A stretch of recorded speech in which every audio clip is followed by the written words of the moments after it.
हानियतिदृशितमो बन्धमोक्षाश्च यस्मात् अस्य श्री ब्रह्मरुद्रप्रभृति सुरनरद्वीषशत्रुत्मकस्य विष्णोर्व्यस्ताः समस्ताः सकलगुणनिधिः सर्वदोषव्यपेतः पूर्णानन्दो व्ययो यो गुरुरपि परमः चिन्तयेतं महान्तम्।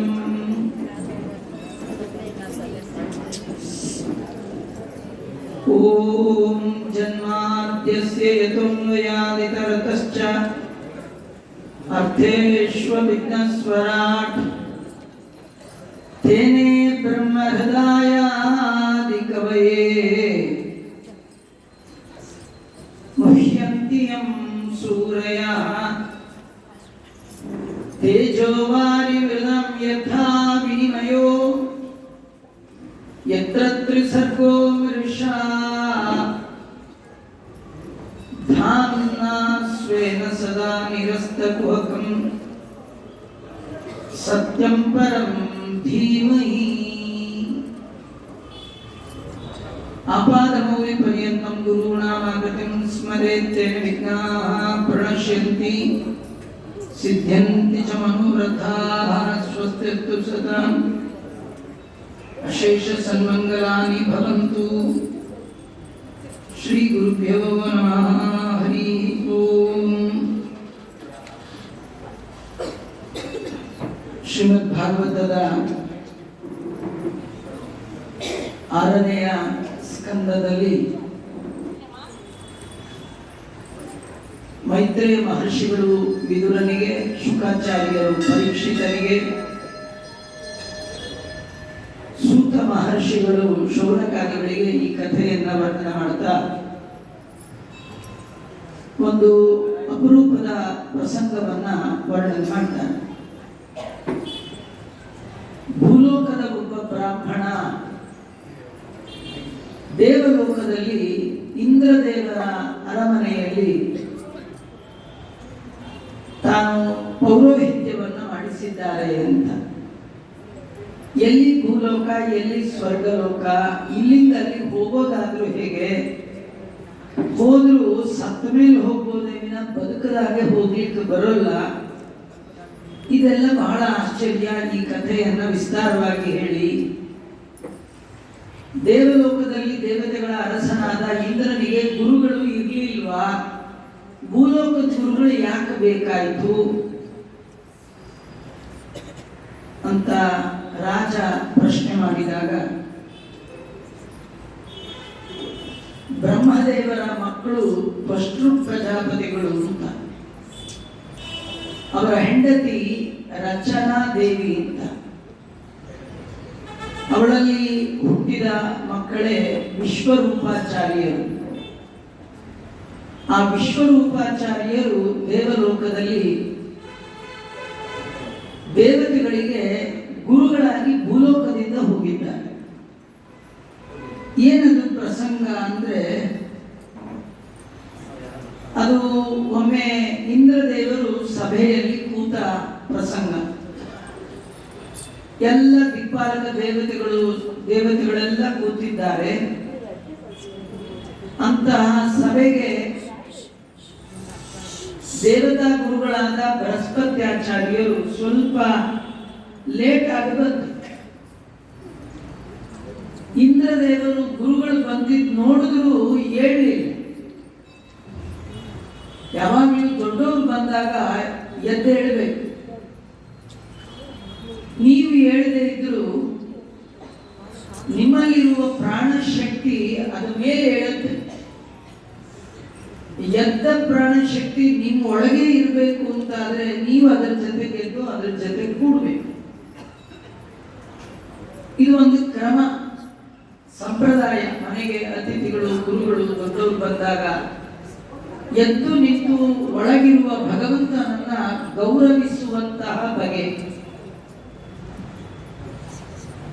ಶಾಸ್ತ್ರದಲ್ಲಿ ನೋಡ್ಬೇಕಾದ್ರೆ ಬೃಹಸ್ಪತ್ಯಾಚಾರ್ಯರಿಗೆ ಇಂದ್ರದೇವರು ಗೌರವ ಏನು ಕೊಡಬೇಕಾಗಿಲ್ಲ. ಯಾಕಂದ್ರೆ ಇಂದ್ರದೇವರಿಗೂ ಬೃಹಸ್ಪತ್ಯಾಚಾರ್ಯರಿಗೂ ತಾರತಮ್ಯದಲ್ಲಿ ಬಹಳ ವ್ಯತ್ಯಾಸ ಇದೆ. ಸ್ವಾಭಾವಿಕವಾದ ಯೋಗ್ಯತೆಯನ್ನ ನೋಡಿದರೆ ಇಂದ್ರದೇವರು ದೊಡ್ಡವರು. ಆದರೆ ಈಗ ಮಾತ್ರ ಇಂದ್ರದೇವರೇ ಒಬ್ಬರನ್ನ ಗುರುಗಳು ಅಂತ ಮಾಡಿಕೊಂಡ ಮೇಲೆ ಆ ಗುರುವಿನ ಸ್ಥಾನಕ್ಕೆ ಪೀಠಕ್ಕೆ ಕೊಡಬೇಕಾದ ಮರ್ಯಾದೆ ಕೊಡಬೇಕು. ನಿಮ್ಮನೆಗೆ ಸನ್ಯಾಸಿಗಳು ಬಂದಾಗ ನೀವು ವಯಸ್ಸಲ್ಲಿ ನನಗಿಂತ ಚಿಕ್ಕವರು, ನಿಮಗೆ ನಮಸ್ಕಾರ ಮಾಡ್ಬೋದು ಇಲ್ವೋ ಅಂತ ಕೇಳ್ತೀರಾ. ನಮ್ಗೆ 70 ಆಗಿರುತ್ತೆ, ಸ್ವಾಮಿಗಳಿಗೆ 20 ಆಗಿರುತ್ತೆ. ಆದ್ರೂ ಸನ್ಯಾಸಿಗಳು ಬಂದಾಗ ಯಾಕೆ ಅದು ಗುರುಪೀಠ ಅಂತ. ಇಲ್ಲಿ ವಯಸ್ಸು ಇವೆಲ್ಲ ಲೆಕ್ಕಕ್ಕೆ ಬರೋಲ್ಲ. ಮನೆಗೆ ಅತಿಥಿಗಳು ಬಂದ್ರು ಅಂದ್ರೆ ಬಂದವ್ರನ್ನ ಏಜ್ ಕೇಳಿ ನೀವು ದೊಡ್ಡವರಾದ್ರೆ ನಮಸ್ಕಾರ ಮಾಡ್ತೀವಿ, ಇಲ್ದೆಲ್ಲೇ ಮಾಡಲ್ಲ ಯಾರಂತಾರ. ಯಾರೇ ಮನೆಗೆ ಬಂದ್ರು ನಮಸ್ಕಾರ ಬನ್ನಿ ಹೀಗೆಲ್ಲ ಕಲಿಬೇಕಾದ್ದು ಒಂದು ಗೌರವ. ದೇವತೆಗಳ ಅರಸನಾದ ಇಂದ್ರ ಯೋಗ್ಯರಾದ ದೇವಗುರು ಬೃಹಸ್ಪತ್ಯಾಚಾರ್ಯರು ಬಂದಾಗ ಅವರಿಗೆ ಕೊಡಬೇಕಾದ ಗೌರವ ಕೊಡ್ಲಿಲ್ಲ. ಬೃಹಸ್ಪತ್ಯಾಚಾರ್ಯರು ಮನಸ್ಸಿನಲ್ಲಿ ಬೇಸರ ಮಾಡಿಕೊಂಡು, ನಾನು ಸಭೆಗೆ ಬಂದದ್ದು ಇಂದ್ರನಿಗೆ ಇಷ್ಟ ಇಲ್ಲ, ಅದಕ್ಕೆ ಮಿಸ್ಬಿಹೇವ್ ಮಾಡ್ತಾ ಇದ್ದಾನೆ. ಅಂದ್ರೆ ಯಾರ ಮನೆಗೆ ಹೋದಾಗ ನಮ್ಗೆ ಸಿಗ್ಬೇಕಾದ ಗೌರವ ಸಿಗೋಲ್ಲ, ಅಂಥವ್ರು ನನಗೆ ಸುಮ್ಮನೆ ಮೇಲಿಂದ ಮೇಲೆ ಹೋಗಿ ಅವಮಾನ ಮಾಡಿಕೊಂಡು ಬೇಜಾರು ಮಾಡ್ಕೊಳ್ಳೋಕ್ಕಿಂತ ಹೋಗದೆ ಇರೋದು ಒಳ್ಳೆಯದು. ಬೃಹಸ್ಪತ್ಯಾಚಾರ್ಯ ಏನಂದ್ಕೊಂಡ್ರು, ನಾ ಬಂದಿದ್ದು ಇವನಿಗೆ ಇಷ್ಟ ಇಲ್ಲ ಅಂದಮೇಲೆ ಹೋಗ್ಬಾರ್ದು ಅಂತೇಳಿ ಸಭೆಗೆ ಬಂದವರು ವಾಪಸ್ ಹೋಗ್ಬಿಟ್ಟು. ಇದರ ತಾತ್ಪರ್ಯ ಏನಂದ್ರೆ ಅವನಿಗೆ ಇಂದ್ರನಿಗೆ ಗುರುವಿನ ಬಲ ತಪ್ಪಿ ಹೋಯಿತು. ಈ ಸುದ್ದಿ ದೈತ್ಯರಿಗೆ ಗೊತ್ತಾಗೋಯ್ತು. ಆಗ ದೈತ್ಯರಿಗೆ ಚಕ್ರವರ್ತಿ ಬಲಿ ಮಹಾರಾಜ ಅವನು ಅನ್ಕೊಂಡ, ಗುರುವಿನ ಅನುಗ್ರಹ ಇಲ್ಲ ಅಂದ್ರೆ ಇದು ರೈಟ್ ಟೈಮ್, ಇಂದ್ರನ್ ಸರಿಯಾಗಿ ಬಡಿಬಹುದು ಅಂತ ಹೇಳಿ ತನ್ನ ಸೇನೆ ತಂದ. ಬಹಳ ವಿಶೇಷವಾಗಿ ಯುದ್ಧಕ್ಕೆ ಬರ್ತಾ ಇದ್ದಾನೆ. ಎಲ್ಲ ತಿಳಿದಂತಹ ಇಂದ್ರದೇವರು ಒಳ್ಳೆ ನನ್ನ ಪರಿಸ್ಥಿತಿ ಹೀಗಾಯ್ತಲ್ಲ ಅಂತ ಹೇಳಿ ಯಾರನ್ನು ಕೇಳಬೇಕು, ಏನ್ ಮಾಡ್ಬೇಕಿದ್ರು ಗುರುಗಳು ಕೇಳಿ, ಗುರುಗಳಿಲ್ಲ ಈಗ. ಎಲ್ಲ ಗುರುಗಳಿಗೆ ಗುರುಸ್ಥಾನೀಯರಾದ ಬ್ರಹ್ಮದೇವರನ್ನೇ ಕೇಳೋಣ ಅಂತ ಬ್ರಹ್ಮದೇವರ ಹತ್ರ ಹೋದ್ರು. ನಮ್ ಜಾತಕ ನೋಡಿ ಏನೀಗ ಪ್ರಾಬ್ಲಮ್ ಹೇಗಿದೆ ಅಂತ. ಬ್ರಹ್ಮದೇವರು ಹೇಳಿದ್ರು, ನಾನು ಬರೀ ಜಾತಕ ಅಲ್ಲ, ಫೇಸ್ ರೀಡಿಂಗ್ ಮಾಡ್ತೇನೆ, ನಿನ್ ಮುಖ ನೋಡಿದ್ರೆ ಗೊತ್ತಾಗುತ್ತೆ ನೀನ್ ದೊಡ್ಡವರಿಗೆ ಅವಮಾನ ಮಾಡಿದೀಯಾ. ಇಲ್ಲ ಅದೆಲ್ಲ ಸರಿ, ಈಗ ಬಲಿ ಚಕ್ರವರ್ತಿ ನನ್ನ ಮೇಲೆ ದಾಳಿ ಮಾಡ್ತಾ ಇದ್ದಾನೆ. ಬ್ರಹ್ಮದೇವರಂದ್ರು, ನೀನ್ ಏನೇ ಮಾಡಿದ್ರು ಬಲಿಗೆ ಎದುರಿಗೆ ನಿಂತು ಗೆಲ್ಲುವ ಶಕ್ತಿ ಈಗ ನಿನ್ನಲ್ಲಿ ಉಳಿದಿಲ್ಲ. ಯಾವಾಗ ನೀನು ಬ್ರಾಹ್ಮಣರಿಗೆ ಅವಮಾನ ಮಾಡಿದೆ, ನೀನು ನಿನ್ನ ಅಂತಃಸತ್ವ ವಿಲ್ ಪವರ್ ಕಳ್ಕೊಂಡ್ಬಿಟ್ಟಿದೆಯಾ. ಮನುಷ್ಯನಿಗೆ ಭೌತಿಕವಾಗಿ ಎಷ್ಟೇ ಶಕ್ತಿ ಇದ್ದು ವಿಲ್ ಪವರ್ ಇಲ್ಲ ಅಂದ್ರೆ ಏನ್ ಮಾಡ್ತೀವಿ. ಕೆಲವರು ವೆಯ್ಟ್ ನೋಡಿದ್ರೆ 120 kg 130 kg ತೂಕ ಇರ್ತಾರೆ. ಒಂದ್ ಜಿರಳೆ ಬಂದ್ರೆ ಅಂತ ಕೇಳಿಸ್ಕೊಳ್ತಾರೆ. ನೋಡಕ್ ಕಟ್ಟಿದೀರಿ, ಒಂದ್ ಜಿರಳೆಗೆ ಯಾಕೆ ಹೆದರ್ತೀರಿ ಅಂದ್ರೆ, ನೀವು ಅದೆಲ್ಲ ಭಯ ಮಾತ್ರ. ಆ ಭಯ ಯಾವುದು ಅಂದ್ರೆ ಬಾಡಿಯಿಂದಲ್ಲ, ಒಳಗ ಆತ್ಮಶಕ್ತಿ ಇಲ್ಲ. ಇಂದ್ರ ನೀನು ಸಹಜವಾಗಿ ಶಕ್ತಿವಂತ, ಆದ್ರೆ ನಿನ್ನಲ್ಲಿ ಅಂತಃಸತ್ವ ಇಲ್ಲ. ಕೆಲವರು ಕಡ್ಡಿ ಇರ್ತಾರೆ, ಆದ್ರೂ ಏನು ಜೋರು, ಮೊದಲು ಯಾರೇ ಮಾತ್ರ ಒಂದು ಆವಾಜ್ ಹಾಕ್ಬಿಡ್ತಾರೆ, ಮುಂದೆ ನೋಡ್ಕೊಳ್ಳೋಣ, ಏನ್ ನಡೆಯಲ್ಲ. ಒಳ್ಳೆ ವಿಲ್ ಪವರ್ ಬರ್ರಿ, ಅದೇನ್ ಬರೋದು ನೋಡ್ಕೊಂಡೇ ಬಿಡ್ತೀನಿ. ನಿನ್ನಲ್ಲಿ ಈಗ ಅಂತ ದುಡ್ದಿಲ್ಲ, ನೀನು ಒಂದು ಕೆಲಸ ಮಾಡು, ನಿಮ್ಮ ಮನೆಯಲ್ಲಿ ಹಿಂದಿನ ಬಾಗಿಲಿದೆಯಾ ಅಂತ ಬ್ರಹ್ಮದೇವರು ಕೇಳಿದ್ರು. ಇದೆ ಅಂತ.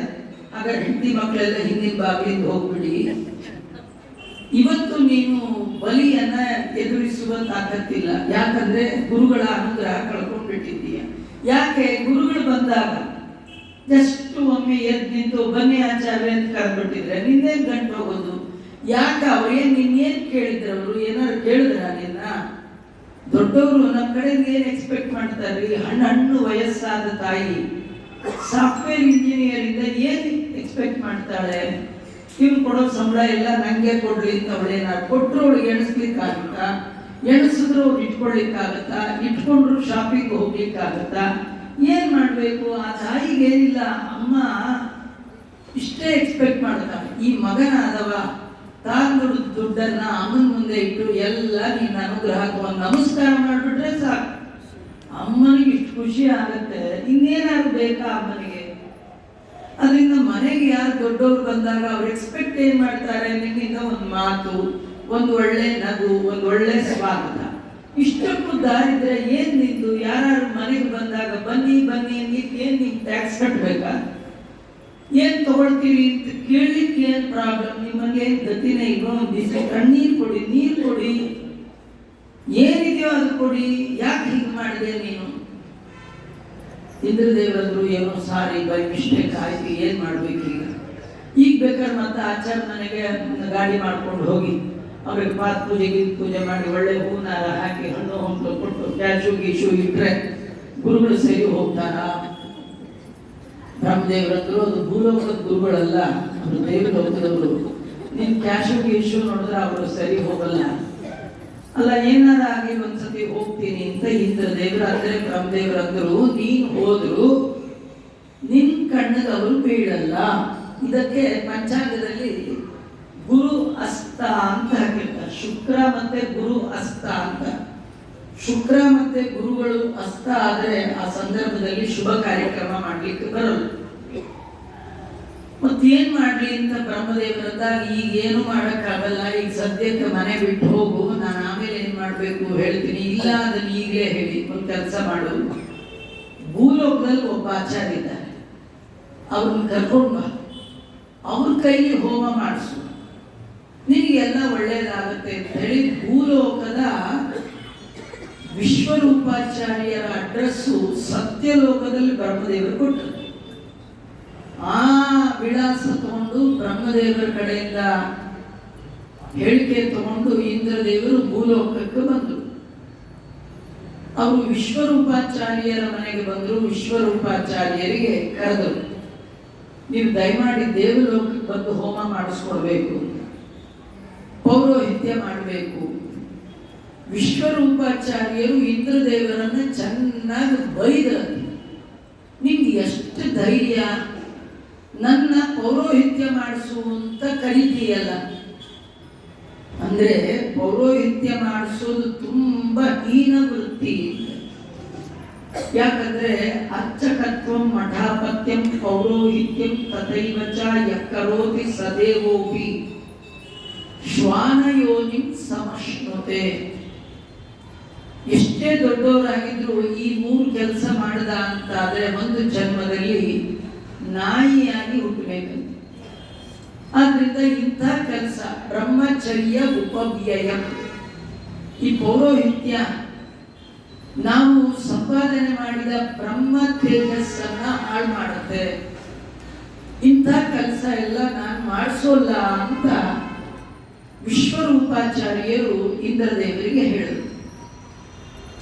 ಇಂದ್ರದೇವರು ಅನ್ಕೊಂಡ್ರು, ಬ್ರಹ್ಮದೇವ್ರ ಕಡೆಯಿಂದ ನಾನು ಇನ್ಫ್ಲೂಯೆನ್ಸ್ ತಗೊಂಡ್ ಬಂದ್ರು, ಇವರು ಒಪ್ಕೊಳ್ತಾ ಇಲ್ವಲ್ಲ, ಏನ್ ಮಾಡ್ಬೇಕು ಅನ್ನೋ ಕಾಲಕ್ಕೆ ಆ ವಿಶ್ವರೂಪಾಚಾರ್ಯರ ತಂದೆ ಅವರು ಇವರಿಬ್ಬರ ಮಾತು ಕೇಳಿ ವಿಶ್ವರೂಪಾಚಾರ್ಯರಿಗೆ ಅಪ್ಪ ಹೇಳಿದ್ರು, ಪೌರೋಹಿತ್ಯ ಎಲ್ಲಂದ್ರಲ್ಲಿ ಯಾರಿಗಂದ್ರೆ ಅವಾಗ ಹೇಗಂದ್ರೆ ಹಾಗೆ ಎಲ್ಲ ಮಾಡಿಸ್ಬಾರ್ದು, ಆದ್ರೆ ದೊಡ್ಡವರು ಕರೆದಾಗ ಬರಲ್ಲ ಅಂತ ಅನ್ಬಾರ್ದು.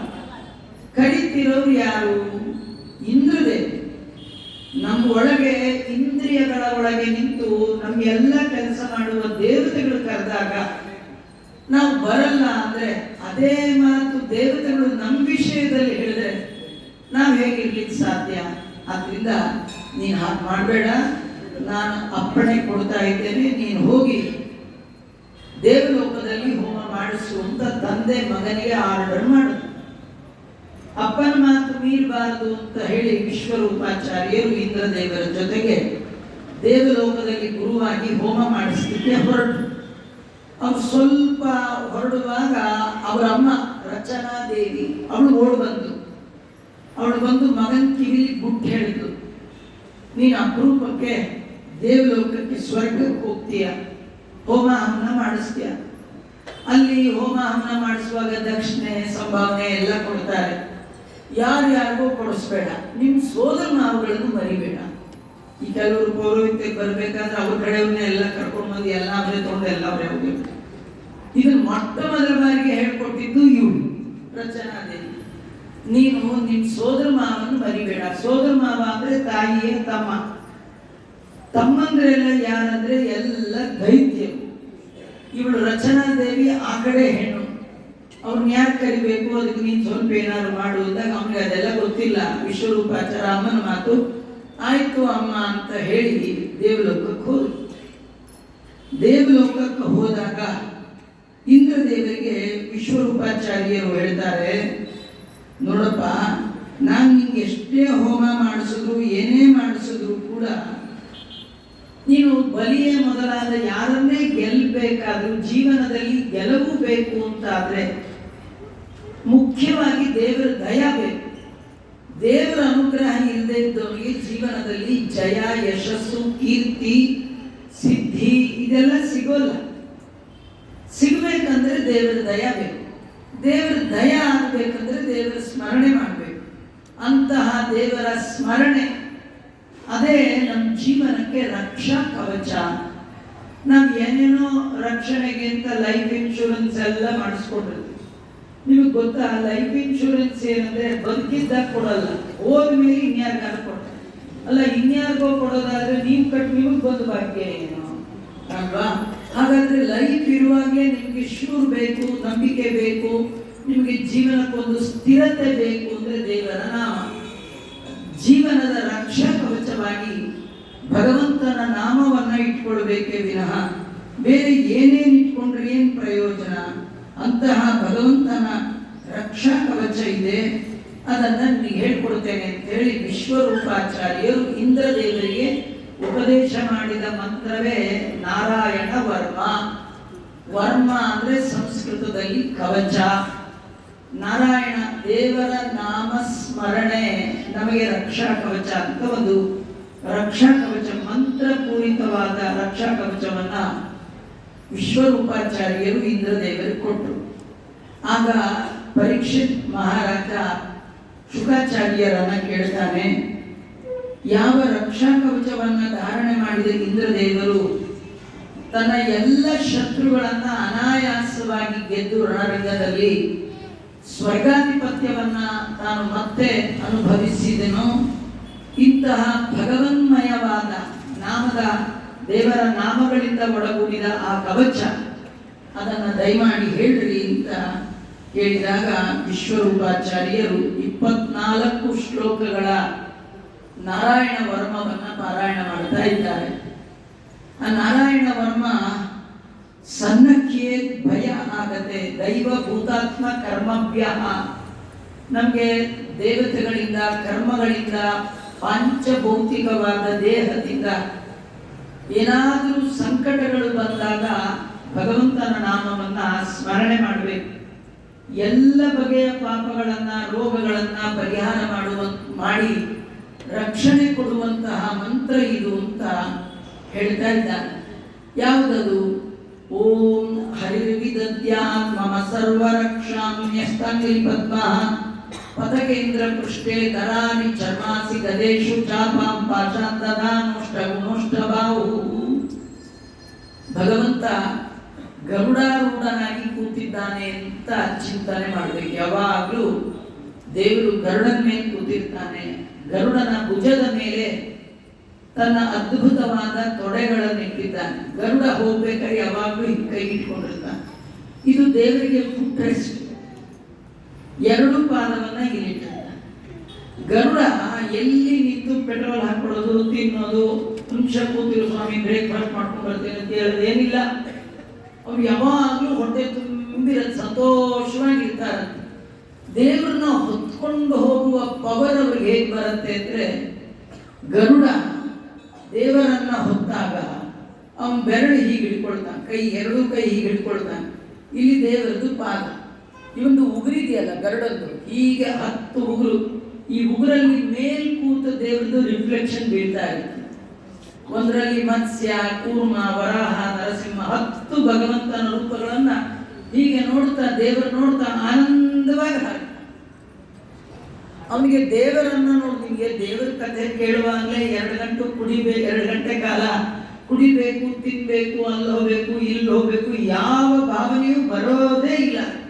ದೇವರ ಕಥೆ ಕೇಳುವಾಗಲೇ ದೇವರನ್ನೇ ನೋಡ್ತಾ ಇದ್ರೆ ತಿರುಪ್ತಿ ಕೈ ಮುಟ್ಕೊಂಡು ನಿಂತಿರ್ತೀರಿ, ಯಾರ ನಿಮ್ಗೆ ಕಾಫಿ ಕೊಡ್ಲೆ ಹೋಗ್ರೆ ಅಂತೀರಾ ಇಲ್ವಾ? ಯಾರು ಅಲ್ಲಿ ದೇವ್ರು ನೋಡ್ತಾ ಕಾಫಿ ಬೇಕಿತ್ತು, ಇಡ್ಲಿ ಬೇಕಿತ್ತು ಯಾರು ಕೇಳ್ತಾರ? ಇನ್ ಸ್ವಯಂ ಭಗವಂತನನ್ನ 10 ರೂಪವನ್ನ ನೋಡ್ತಾ ಆರುವ ಗರುಡನಿಗೆ ಯಾವುದು ಬೇಡ. ಆ ಗರುಡ ಹೊತ್ತಂತಹ ರೂಪ ಹೆಸರು ಏನಂದ್ರೆ ಹರಿ. ಹರಿ ಅಂದ್ರೆ ಹರಣ ಅಂತ. ಹರಿ, ನಮ್ಮ ಎಲ್ಲ ಪಾಪವನ್ನು ಯಾರು ಅಪಹಾರ ಮಾಡ್ತಾನೆ ಅವನಿಗೆ ಹರಿ ಹರಿ ಅಂತ ಕರೀತಾರೆ. ನಾವು ದೇವರನ್ನ ಹರಿ ಹರಿ ಬೇಕು, ಶ್ರೀ ಹರಿ ಬೇಕು. ಶ್ರೀ ಅಂದ್ರೆ ಲಕ್ಷ್ಮಿ, ಹರಿ ಅಂದ್ರೆ ಪಾಪವನ್ನ ಹರಣ ಮಾಡುವ. ಹರಣಾತ್ ಹರಿ. ನಮ್ಮ ಎಲ್ಲ ಪಾಪಗಳು, ಅದು ಮೈ, ಮಾತು, ಮನಸ್ಸು, ಕಾಯೇನ ವಾಚ ಮನಸ್ಸ, ಈ 3ರಿಂದ ಮಾಡಿದ ಎಲ್ಲ ಪಾಪಗಳನ್ನ ಪರಿಹಾರ ಮಾಡುವ ಪರಮಾತ್ಮನ ನಾಮ ಯಾವುದು ಅಂದ್ರೆ ಹರಿ. ಅವನು ಏನಂದ್ರೆ 8 ತೋಳಿದೆಯಂತೆ ದೇವರಿಗೆ. ಸಾಮಾನ್ಯವಾಗಿ ದೇವರದು 4 ತೋಳು, ಶಂಖ, ಚಕ್ರ, ಗದಾ, ಪದ್ಮ. ಇದು ಆ ಥರದ್ದಲ್ಲ ರೂಪ, 8 ತೋಳು. ಅದ್ಯಾಕಂದ್ರೆ 8 ದಿಕ್ಕಲ್ಲಿ 8 ತೋಳು ಹಿಡಿದಿದ್ದಾನೆ. 8ರಲ್ಲಿಯೂ ಗದಾಸಿ ಚರ್ಮ ಗದೇಶು ಇವೇ. ಗದ ಹಸಿ ಅಂದ್ರೆ ಖಡ್ಗ, ಚರ್ಮ ಅಂದ್ರೆ ಗುರಾಣಿ, ಇದೇ ಮೊದಲಾದ 8 ಕೈಗಳಲ್ಲಿ 8 ಆಯುಧಗಳನ್ನ ಹಿಡಿದು ಭಕ್ತರಿಗೆ 8 ದಿಕ್ಕಿನಿಂದ ಬರಬಹುದಾದಂತಹ ತಾಪತ್ರಯಗಳನ್ನ ಪರಿಹಾರ ಮಾಡಲಿಕ್ಕೆ ದೇವರಿರ್ತಾನೆ ಅಂತ ನಾವು ಯಾವಾಗಲೂ ಚಿಂತನೆ ಮಾಡಬೇಕು ಅಂತ ವರ್ಣನೆ ಮಾಡ್ತಾನೆ. ಯಾಕಂದ್ರೆ ನೀವು ಆ ಕಡೆಯಿಂದ ನೋಡ್ಕೊಂಡು ಹೋಗಿದ್ರೆ ಹಿಂದಿನ ಬಂದು ಕೂತ್ಬಿಟ್ರೆ ಏನ್ ಮಾಡ್ತೀರಿ? ಇಲ್ಲಿ ಯಾರು ಸೈಡಿನ ಬಂದು ಪಕ್ಕೆಯಲ್ಲಿ ಮುರಿದ್ಬಿಟ್ರೆ ಏನ್ ಮಾಡ್ತೀರಿ?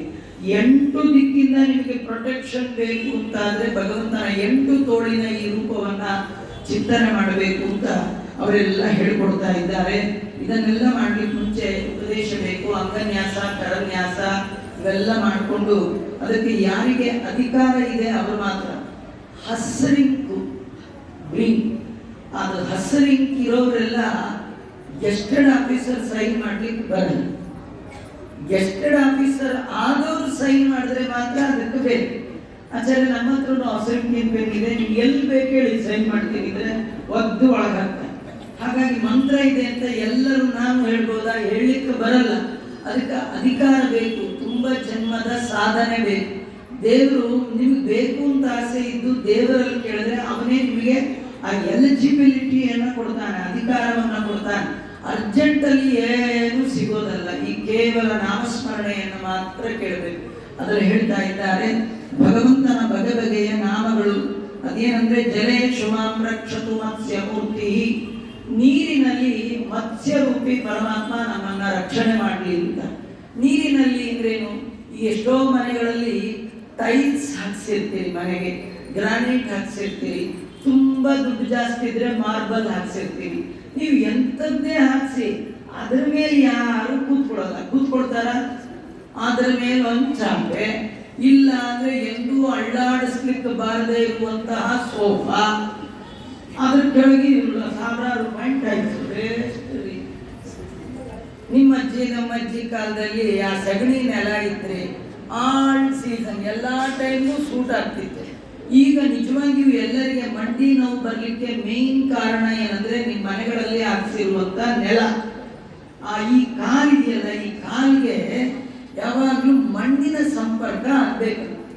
ಮಣ್ಣಿಂದ ಕಾಯ, ಕಾಯ ಅಂದ್ರೆ ಬಾಡಿ, ಈ ದೇಹ ಚೆನ್ನಾಗಿರ್ಬೇಕಂದ್ರೆ ನೆಲಕ್ಕೆ ಕಾಲಿಂದು ಸಂಪರ್ಕ ಆಗ್ಬೇಕು. ಈಗ ನಮ್ಗೆ ಕಾಲ್ಗೂ ನೆಲಕ್ಕೂ ಸಂಪರ್ಕವೇ ಇಲ್ಲ. ಯಾವಾಗಲೂ ಮನೆ ಒಳಗೂ ಕೂಡ ಚಪ್ಪಲಿ ಹಾಕೊಂಡೇ ತಿರುಗ್ತಿದ್ರೆ ನೆಲಕ್ಕೆ ಕಾಲೆಲ್ಲಿ ಟಚ್ ಆಗುತ್ತೆ? ಹಿಂದೆ ನಿಮ್ ತಾತ ನಮ್ಮ ತಾತ ಎಲ್ಲ ಊರೆಲ್ಲ ತಿರುಗೋರು, ಚಪ್ಪಲಿನೇ ಇರ್ತದೆ.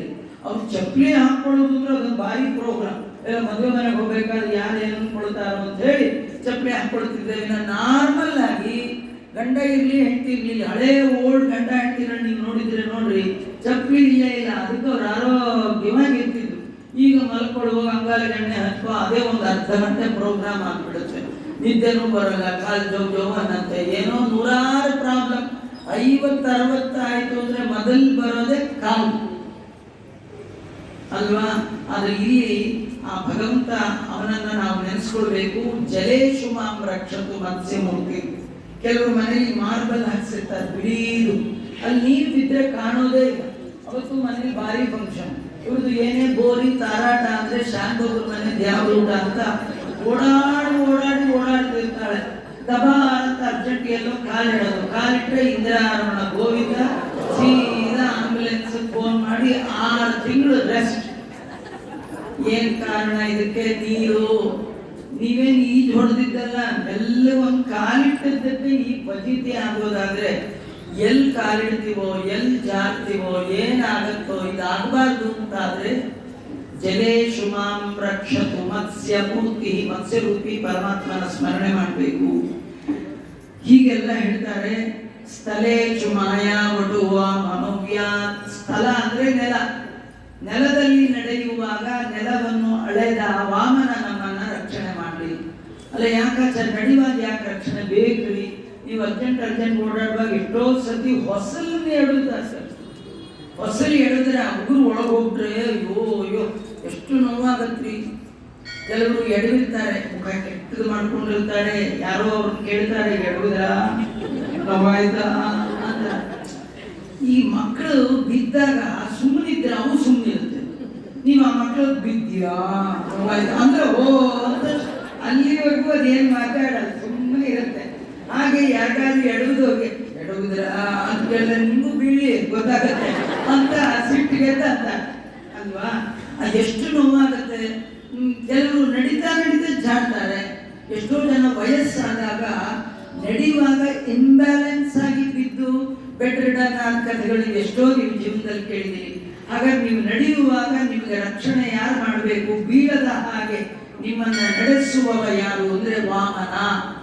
ವಾಮನನ ಸ್ಮರಣೆ ಮಾಡಬೇಕು. ಒಟ್ಟು ದಿನದಲ್ಲಿ ಬೆಳಗಾಗಿ ಎದ್ದ ತಕ್ಷಣ ಮತ್ಸ್ಯ ಕೂರ್ಮ ವರ, ನರಸಿಂಹ, ವಾಮನ, ಭಾರ್ಗವ, ರಾಮಕೃಷ್ಣ, ಬುದ್ಧ, ಕಲ್ಕಿ, ಕೇಶವಾದಿ 24 ಭಗವಂತ ಕೇಶವ, ನಾರಾಯಣ, ಮಾಧವ, ಗೋವಿಂದ, ಅಚ್ಯುತ, ಶ್ರೀಧರ 24 ನಾಮ ಪ್ಲಸ್ 10 ಭಗವಂತನ ನಾಮವನ್ನು ಸ್ಮರಣೆ ಮಾಡಿ ಹರೇ ರಾಮ ಅಂತಿರಿ. ಬೀಳದ ಹಾಗೆ, ಏಳದ ಹಾಗೆ, ಎಲ್ಲೂ ಎಡವದ ಹಾಗೆ ಆ ಭಗವಂತನ ನಾಮ ಆದಿಗಳು ನಿಮ್ಮನ್ನು ಕಾಪಾಡುತ್ತೆ. ಭಯಾಂದ್ರ ಸಿಂಹೋ. ನೀವು ಟ್ರಾವೆಲ್ ಮಾಡುವಾಗ ಎಷ್ಟೋ ಬಾರಿ ರಾತ್ರಿ ಕಾಲದಲ್ಲಿ ಕಾಡಿನ ಮಧ್ಯದಲ್ಲಿ ಪ್ರವೇಶ ಮಾಡ್ತೀರಿ. ಯಾರು ದರೋಡೆಕಾರರು ಬರಬಾರ್ದು, ಏನು ಹೆಚ್ಚು ಕಮ್ಮಿ ಆಗಬಾರ್ದು, ಆಕ್ಸಿಡೆಂಟ್ ಆಗಬಾರ್ದು ಅಂತ ಆದ್ರೆ ನರಸಿಂಹದೇವರ ಸ್ಮರಣೆ. ಸಿಂಹ ಕಾಡಲ್ಲಿರುವಂಥದ್ದು, ಆ ನರಸಿಂಹನನ್ನ ಸ್ಮರಣೆ ಮಾಡಬೇಕು. ಹೀಗೆಲ್ಲ ಹೇಳ್ತಾ ರಕ್ಷತ್ವ ಸೋಮರ್ಥ ಯಜ್ಞಕಲ್ಪ ಸ್ವತಂತ್ರ ನೀತೋ ದರೋವರಾಹ ರಾಮಾದ್ರಿಕೂಟೇಶ್ವರ ಪ್ರವಾಸ ಕಾಲದಲ್ಲಿ ರಾಮದೇವರ ಸ್ಮರಣೆ ಮಾಡಬೇಕು.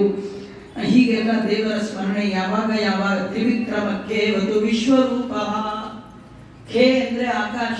ಆಕಾಶದಲ್ಲಿ ಸಂಚಾರ ಮಾಡುವ ಆ ಸಂದರ್ಭದಲ್ಲಿ ಆಕಾಶ ತನಕ ಕಾಲೆತ್ತಿದ ರೂಪ ತ್ರಿವಿಕ್ರಮ ರೂಪ. ಅದನ್ನು ಚಿಂತನೆ ಮಾಡಬೇಕು. ಅಚ್ಚಾ, ನಾವೇನು ಆಕಾಶಕ್ಕೆ ನಮ್ಗೇನು ಸಂಬಂಧ ಇಲ್ಲ ಅನ್ಕೊಳ್ಳಿ. ಎಷ್ಟೋ ಸತಿ ಫ್ಲೈಟ್ ಅಲ್ಲಿ ಹೋಗುವಾಗ ಏನೋ ಚೆನ್ನಾಗಿ, ಅದು ಇಳಿಲಿಲ್ಲ ಅಂತ ಆದ್ರೆ ಭಾರಿ ಭಯ ಆಗ್ಬಿಡುತ್ತೆ. ಅವನು ಕೂತ್ಕೊಂಡ ತಕ್ಷಣ ಹೇಳ್ತಾನೆ, ಇದು 2000 ಕಿಲೋಮೀಟರ್ನ 2.5 ಗಂಟೆ ಒಳಗೆ ಮುಗಿಸ್ತೀವಿ ಅಂತ. ನಮ್ಮ ಅದೇ ಮುಗಿಸ್ತಾನೋ ಏನು ಕಥೆಯೋ ಗೊತ್ತಿಲ್ಲ. ಹಾರೋದು 35,000 ಅಡಿ ಮೇಲೆ ಹಾರ್ತಿರ್ತಾನೆ. 3 ಹಿಮಾಲಯ ಪರ್ವತಗಳನ್ನ ಒಟ್ಟಿಗೆ ನಿಲ್ಲಿಸಿದ್ರು ಕೂಡ ಆ ಹೈಟ್ ಬರಲ್ಲ. ಅಂಥದ್ದು 35,000 ಅಡಿ ಮೇಲೆ ನೀವು ಹಾರುವಾಗ ಯಾರು ನಿಮ್ಮನ್ನು ರಕ್ಷಣೆ ಮಾಡೋದು? ನಾನು ಫಸ್ಟ್ ಟೈಮ್ ಫ್ಲೈಟಲ್ಲಿ ಹೋದಾಗ ಡೆಲ್ಲಿ ಏರ್ಪೋರ್ಟ್ ಹೋದಾಗ ನಾವು ಭಾರಿ ಖುಷಿ. ಏರ್ಪೋರ್ಟ್ ನಾವು ವಿಮಾನ ಅಲ್ಲಿವರೆಗೂ ಎಲ್ಲಿ ನೋಡೇ ಇರಲಿಲ್ಲ. ಫಸ್ಟ್ ಹತ್ತಿದ್ದೆ ಅಲ್ಲಿ ಏರ್ಪೋರ್ಟ್ ಹೋದಾಗ ಏನಾಯ್ತು, ವಿಮಾನ ಇಳಿಲೇ ಇಲ್ಲ, ತಿರುಗ್ತಾ ಇತ್ತು. ಮೋಸ್ಟ್ಲಿ ಇದೇ ಪರ್ಮನೆಂಟ್ ಆಗ್ಬಿಡುತ್ತೋ, ಇಳಿಯತ್ತೋ ಇಲ್ವೋ, ಏನ್ ಮಾಡೋದು ದೇವ್ರೆ ಅಂತ ಎಷ್ಟು ನಿಜವಾಗಿ ಭಯ ಆಯಿತು ಅಂದ್ರೆ ಅದೇನು ಪ್ರಾಬ್ಲಮ್ ಆಗಿತ್ತು. ಇಳಿಸ್ಲಿಕ್ಕೆ ಅವ್ರಿಗೆ ಜಾಗ ಇರಲಿಲ್ಲ. ಅವ್ನು ತಿರುಗ್ತಾ ಇದ್ದ. ನಮ್ಗೇನು ಗೊತ್ತಾಗತ್ತೆ, ಫಸ್ಟ್ ಟೈಮು ಕಡೆಗೆ ಅರ್ಧ ಮುಕ್ಕಾಲು ಗಂಟೆ ಆದ್ಮೇಲೆ ಮೆಲ್ಲಿಗೆ ಎಲ್ಲ ಮನೆಗಳು ಇಷ್ಟು ಕಾಣ್ತು. ಅಂತೂ ಮನೆ ಪಕ್ಕದಲ್ಲೇ ಇದೆ, ಪರವಾಗಿಲ್ಲ, ಏನು ತೊಂದರೆ ಇಲ್ಲ ಅಂತ ಹೇಳಿ ದೇವರೇ ಇಳಿಸ್ಕೊಡಪ್ಪ, ಜನ್ಮದಲ್ಲಿ ಅಂತಲ್ಲ ಇಷ್ಟೆಲ್ಲ. ಪ್ರತಿ ಸತಿ ಹೋಗುವಾಗಲೂ ಕೂಡ ದೇವ್ರ ಕೈ ಮುಗಿದು ಹೋದು, ಮೇಲೆ ಹೋಗಿರ್ತೀನಿ, ವಾಪಸ್ ಕರ್ಕೊಂಡು ಬಂದರೆ ಕರ್ಕೊಂಡು ಬಾ, ಬಿಟ್ರೆ ಬಿಡು ಅಂತ, ನಿನ್ ಕತೆ ಹೇಳೋ ಭಾಗ್ಯ ನಮ್ಗೆ ಉಳಿದಿದ್ರೆ ಕರ್ಕೊಂಡು ಬಾ ಅಂತ. ಹೀಗಾಗಿ ಆ ವಿಮಾನದಲ್ಲಿ ಹೋಗುವಾಗ ಮಾತ್ರ ತ್ರಿವಿಕ್ರಮಕ್ಕೇವತು ವಿಶ್ವರೂಪ, ಅಲ್ಲಿ ಯಾರಾದ್ರೂ ಫ್ಲೈಟ್ ಹತ್ತೋ ಸಂದರ್ಭ ಬಂದ್ರೆ ತ್ರಿವಿಕ್ರಮಾಯ ನಮಃ ಅಂತ ಹತ್ಬೇಕು. ಹೀಗೆಲ್ಲ ಹೇಳ್ತಾ ಇದ್ದಾರೆ. ದೇವರ ಪುರುಷಾರ್ಥಾನಂತರ ದೇವರ ಪೂಜೆ ಮಾಡುವಾಗ ವಿಘ್ನಗಳು ಬರಬಾರದು ಅಂತ ಆದ್ರೆ ಆ ಭಗವಂತ ದೇವತೆಗಳು ಅವರನ್ನ ಭಗವನ್ ಮೂರ್ತಿಗಳನ್ನ ಸ್ಮರಣೆ ಮಾಡ್ಬೇಕು. ದಾರಿಯಲ್ಲಿ ಹೋಗುವಾಗ ಎಷ್ಟೋ ಬಾರಿ ದೇವಸ್ಥಾನ, ದೊಡ್ಡ ದೊಡ್ಡ ದೇವಸ್ಥಾನಗಳಿರುತ್ತೆ, ನಮ್ ಕೈ ಮುಕ್ಕೊಂಡು ಹೋಗ್ಲಿಕ್ಕಾಗಲ್ಲ. ಎಷ್ಟೋ ಬಾರಿ ರಥ ಬರುತ್ತೆ, ನಮ್ಮ ಅರ್ಜೆಂಟ್ ರಥದಿಂದ ಹೋಗ್ಲಿಕ್ಕಾಗಲ್ಲ. ರಥವನ್ನ ಓವರ್ಟೇಕ್ ಮಾಡಿ ರಥಕ್ಕಿಂತ ಮುಂದೆ ನಾವು ಹೋಗ್ಬೇಕು. ದೇವಸ್ಥಾನಕ್ಕೆ ಕೈ ಮುಗಿಯೋಕೆ ಹೋದ್ರೆ ಇನ್ನೊಬ್ಬ ಹಿಂದಿನ ಬಂದು ಕೂತು ಬಿಡ್ತಾನೆ. ಕೈ ಮುಗಿಬೇಕಂದ್ರೆ ಎರಡು ಹ್ಯಾಂಡ್ಲ್ ಬಿಡೋ ಆಗಿಲ್ಲ. ಕೆಲವರು ಒಂದ್ ಕೈಲಿ ಎಕ್ಸೈಟ್ ಕೊಡ್ತಾ ಈ ದೇವರು ನೋಡ್ತಿರ್ತಾರೆ, ದೇವರು ಹಾಗೆ ಮುಂದೆ ಹೋಗಿ ಕಳಿಸ್ಬಿಡ್ತಾನೆ. ಅಂದ್ರೆ ಅಲ್ಲಿ ಏನ್ ಮಾಡ್ಬೇಕು ಅದಕ್ಕೆ ಅಂದ್ರೆ, ಅಲ್ಲಿ ಹೈಗ್ರೀವ ರೂಪಿಯನ್ನ ಹಯಗ್ರೀವಾಯ ನಮಃ ಅಂತ ಮನಸ್ಸಿನಲ್ಲಿ ಅಂದ್ಕೊಂಡ್ರೆ ಸಾಕು. ದಾರಿಯಲ್ಲಿ ನಮ್ಮಿಂದ ದೇವತೆಗಳಿಗೆ ಉಂಟಾದ ಅವಮಾನದಿಂದ ಬಂದ ಪಾಪವನ್ನ ಪರಿಹಾರ ಮಾಡಿಕೊಳ್ಬೇಕು ಅಂತಾದ್ರೆ ಹಯಗ್ರೀವಾಯ ನಮಃ ಅಂತೇಳಿ ದೇವರ ಸ್ಮರಣೆ ಮಾಡಬೇಕು. ದೇವರ ಅಸ್ತ್ರ ಮಾನ್ ಕೇಶವೋ ಗದೆಯಪ್ಪ ದ್ರವ್ಯಾತ್ ಕೇಶವ ರೂಪಿ ಪರಮಾತ್ಮ ಪ್ರಾತಃ ಕಾಲದಲ್ಲಿ ಗದೆಯಿಂದ ನನ್ನನ್ನು ರಕ್ಷಣೆ ಮಾಡಲಿ. ಕೈಯಲ್ಲಿ ಗದೆ ಹಿಡಿದ ಕೇಶವ ರೂಪ ಗೋವಿಂದ ಸಂಗಮ ಮಾತ್ತವೇಣು, ಸಂಗಮ ಕಾಲ ಅಂತ, ಹಗಲು ಅಲ್ಲ ರಾತ್ರಿ ಅಲ್ಲ, ಮುಸ್ಸಂಜೆ ಕಾಲ ಅಂತ ಇರುತ್ತಲ್ಲ, ಇಂಥ ಕಾಲದಲ್ಲಿ ವೇಣು ಗಾನವನ್ನ ಮಾಡುವ ಕೃಷ್ಣ ನನ್ನನ್ನು ರಕ್ಷಣೆ ಮಾಡಲಿ. ಯಾವಾಗ ನಮಗೆ ಯಾವ ಟೈಮಲ್ಲಿ ಏನು ಆಪತ್ತು ಬರುತ್ತೋ ಗೊತ್ತಿಲ್ಲ, ಕಾಲಾಂತರ್ಗತನಾದ ಭಗವಂತ ನಮ್ಮನ್ನ ರಕ್ಷಣೆ ಮಾಡಲಿ ಅಂತ ಹೀಗೆಲ್ಲ ಕೇಳುವಂತಹ ಈ ನಾರಾಯಣ ವರ್ಮವನ್ನ ಉಪದೇಶ ಮಾಡಿದ್ದಾರೆ. ಈ ನಾರಾಯಣ ವರ್ಮದ ಮಹಿಮಾ ಭಾರಿ ದೊಡ್ಡದು. ಕೌಶಿಕ ಗೋತ್ರದ ಒಬ್ಬ ಬ್ರಾಹ್ಮಣ ಈ ಮಂತ್ರವನ್ನ ಪಾರಾಯಣ ಮಾಡಿ ಮಾಡಿದ್ದ.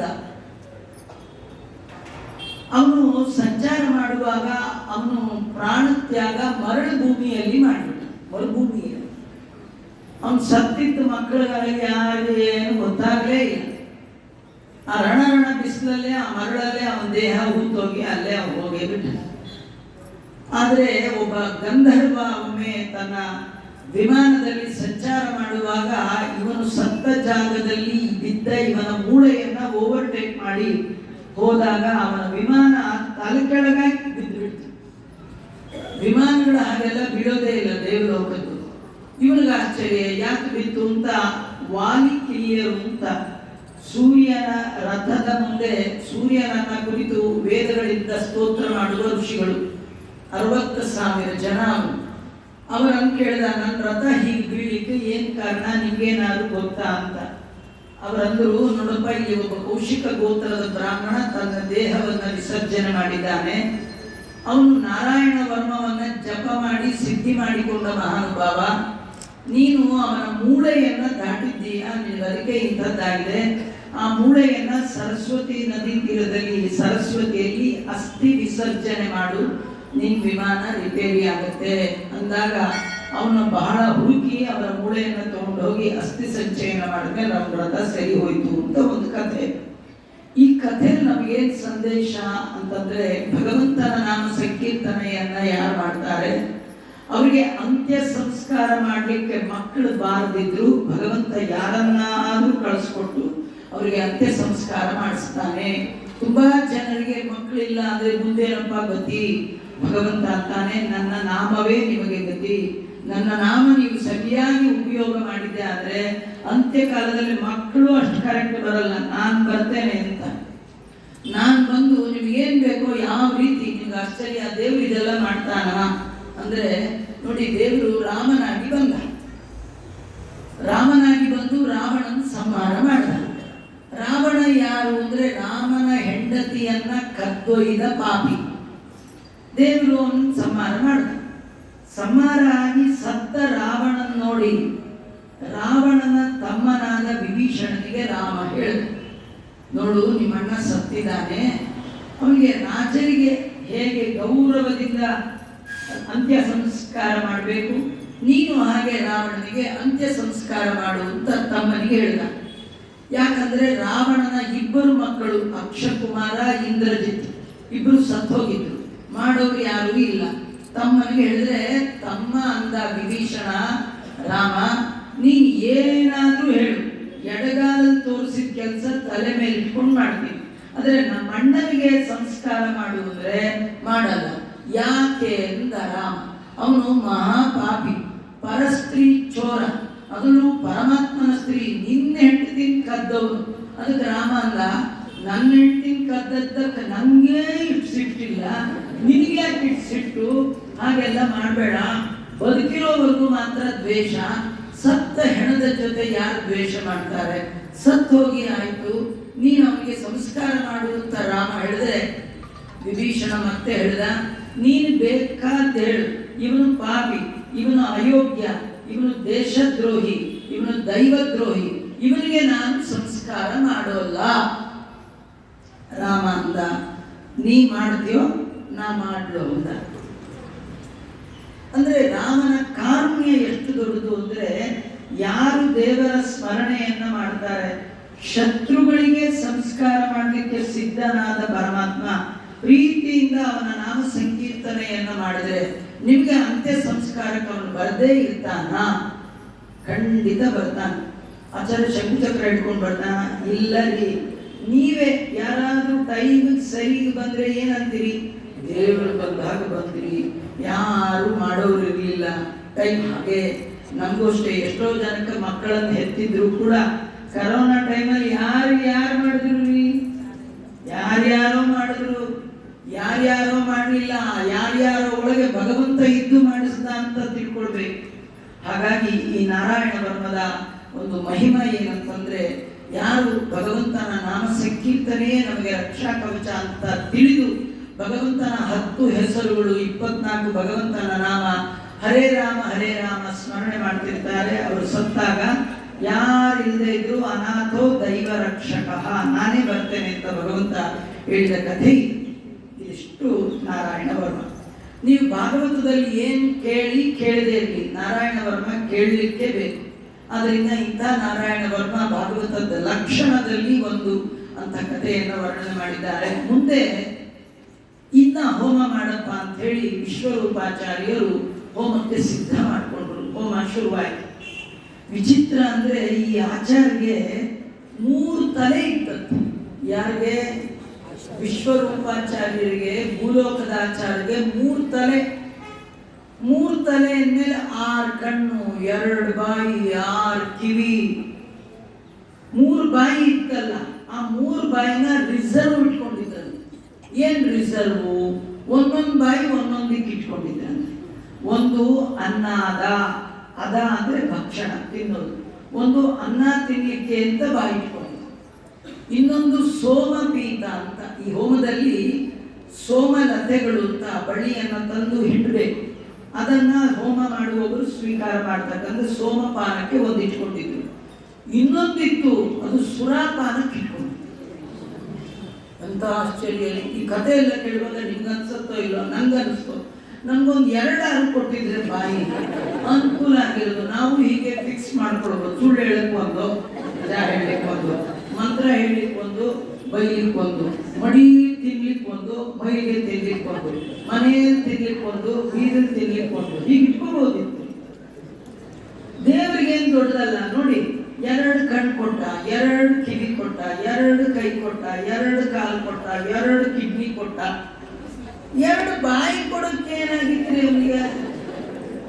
ದೇವರಂದ, ನೀನ್ ಒಂದೇ ಬಾಯಿ, ಒಂದೇ ನಾಲ್ಗೆ, ಒಂದೇ ನಾಮ, ಒಂದೇ ಸ್ಮರಣೆ, ನಾಮ ಒಂದೇ ಸಾರದೆ ಗೋವಿಂದನ ಒಂದು ನಾಮವನ್ನ 1 ಬಾರಿ ಹೇಳಿದರೆ ನಿಮ್ಮನ್ನ ನಾನು ಉದ್ಧಾರ ಮಾಡ್ತೀನಿ. 1 ಸತಿ ಹೇಳಲಿಕ್ಕೆ 2 ನಾಲ್ಗೆ ಯಾಕೆ?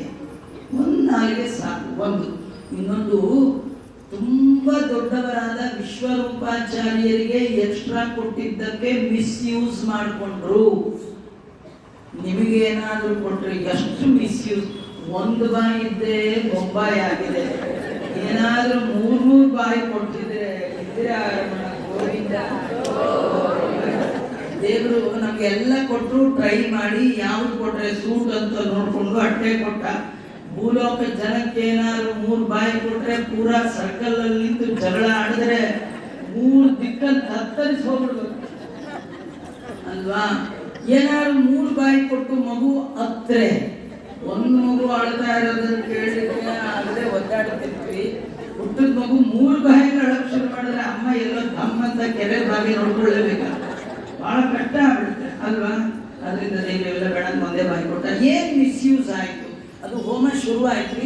ಹೋಮ ಶುರುವಾದಾಗ ಎದುರುಗಡೆ ಬಾಯಿ ಇತ್ತಲ್ಲ, ಆ ಬಾಯಿಂದ ಇಂದ್ರಾಯ ಸ್ವಾಹ ಎಲ್ಲ ದೇವತೆಗಳಿಗೆ ಸ್ವಾಹ ಕೊಟ್ಟರು. ಸೈಡಲ್ಲಿ ಒಂದು ಬಾಯಿ ಇತ್ತಲ್ಲ, ಅವ್ರ ಅಮ್ಮ ಹೇಳಿದ ನೆನಪು ಬಂದ್ಬಿಡ್ತು, ನಿಮ್ ಸೋದರ ಮಾಮಗೂ ಏನಾರು ಕೊಡು ಅಂತ ಹೇಳಿ. ಆ ಸೈಡ್ ಬಾಯಿಂದ ಮೆಲ್ಲಗೆ ದೈತ್ಯರಿಗೂ ಕರೆದು ಹೋಮ ಆಹುತಿ ಕೊಟ್ಬಿಟ್ಟ. ಇಂದ್ರದೇವರಿಗೆ ಮೈಯೆಲ್ಲ ಕಣ್ಣು, ಅವ್ರ ಹೆಸರೇ ಸಹಸ್ರಾಕ್ಷ. ಯಾರ ಹೆಸರು? ಇಂದ್ರದೇವರು. ಅವ್ರಿಗೆ ಮೈಯೆಲ್ಲ ಕಣ್ಣು. ಆ ಎಲ್ಲಾ ಕಣ್ಣು ಪುರೋಹಿತರ ಮೇಲೆ ಇತ್ತು. ಈಗ 8 ಜನ ಕಣ್ಣಿದೆ, ಎಲ್ಲರ ಕಣ್ಣು ಎಲ್ಲಿರುತ್ತೆ? ನಿಮ್ ಮನೆಗೆ ಯಾರಾದ್ರೂ ಪುರೋಹಿತರು ಬಂದ್ರು ಅಷ್ಟೇನೆ, ನಿಮ್ ಕಣ್ಣೆಲ್ಲ ಎಲ್ಲಿರುತ್ತೆ? ಏನ್ ಎತ್ಕೊಂಡು ಹೋಗ್ಬಿಡ್ತಾರೋ ಅಲ್ವಾ, ಇರುತ್ತಲ್ವಾ. ಇಂದ್ರದೇವರಿಗೆ ಏನ್ ಮಾಡಿಸ್ತಾರೋ ಏನ್ ಕಥೆ ಅಂತ ಅವ್ರನ್ನೇ ನೋಡ್ತಿದ್ದ, ಗೊತ್ತಾಗುತ್ತೆ. ಅವನು ಅನ್ಕೊಂಡ ಎಂತ ಆಚಾರ ಮೋಸದವ್ರು ಇವರು ಗುರುಗಳು, ಸರಿಗಿಲ್ಲ, ಮ್ಯಾಚ್ ಫಿಕ್ಸಿಂಗ್ ಇದ್ದ ಹಾಗೆ. ಇವ್ರು ಬರುವಾಗಲೇ ಆ ದೈತ್ಯರ ಜೊತೆಗೆ ಅಡ್ವಾನ್ಸ್ ತಗೊಂಡು ಬಂದ್ಬಿಟ್ಟಿದ್ದಾರೆ. ಹೋಮದ ಕುಂಡ ನಮ್ದು, ಸೌದೆ ನಮ್ದು, ತುಪ್ಪ ನಮ್ದು, ಎಲ್ಲಾ ನಮ್ದು. ಆ ಹುತ್ತಿ ಮಾತ್ರ ನಮ್ಗೆ ಆಗದೆ ಇರೋರು ಕೊಡ್ತಾ ಇದಾರಲ್ಲ, ಎಂತ ಅನ್ಯಾಯ, ಇಂಥ ಆಚಾರನ ಬಿಡಬಾರ್ದು ಅಂತ ಹೇಳಿ ಸ್ವಂಟದಲ್ಲಿ ವಜ್ರ ಇತ್ತಲ್ಲ ಇಂದ್ರದೇವರು, ತೆಗೆದದ್ದೇ ಆಚಾರ್ಯರ 3 ತಲೆನೂ ಹಾರಿಸ್ಬಿಟ್ಟು ಎಲ್ಲ ತಲೆಗಳು ಹಾರಬೇಕು.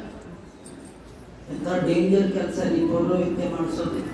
ಇಂಥ ಓನರ್ಗಳು ಸಿಕ್ಬಿಟ್ಟು ಏನೋ ಇನ್ನೊಂದ್ ಕಡೆ ಪ್ರೋಗ್ರಾಮ್ ಒಪ್ಕೊಂಡ್ಬಿಟ್ಟಿರ್ತಾರೆ, ಏನೋ ಒಂಚೂರು ಅರ್ಜೆಂಟ್ 2 ಮಂತ್ರ ಕಡಿಮೆ, ಪೊಲೀಸ್ನವ್ರು ಫೋನ್ ಮಾಡಿ ಆಚಾರ ಅರೆಸ್ಟ್ ಮಾಡಿ ನೇಣಾಕ್ಸ್ಬಿಟ್ರೆ ಏನು ಮಾಡೋದು. ಇಂದ್ರದೇವರು ಕಂಪ್ಲೇಂಟ್ ಇಲ್ಲ, ಇಂಪ್ಲೇಂಟ್ ಇದ್ದ, ತಲೆನೇ ಹಾರಿಸಿ.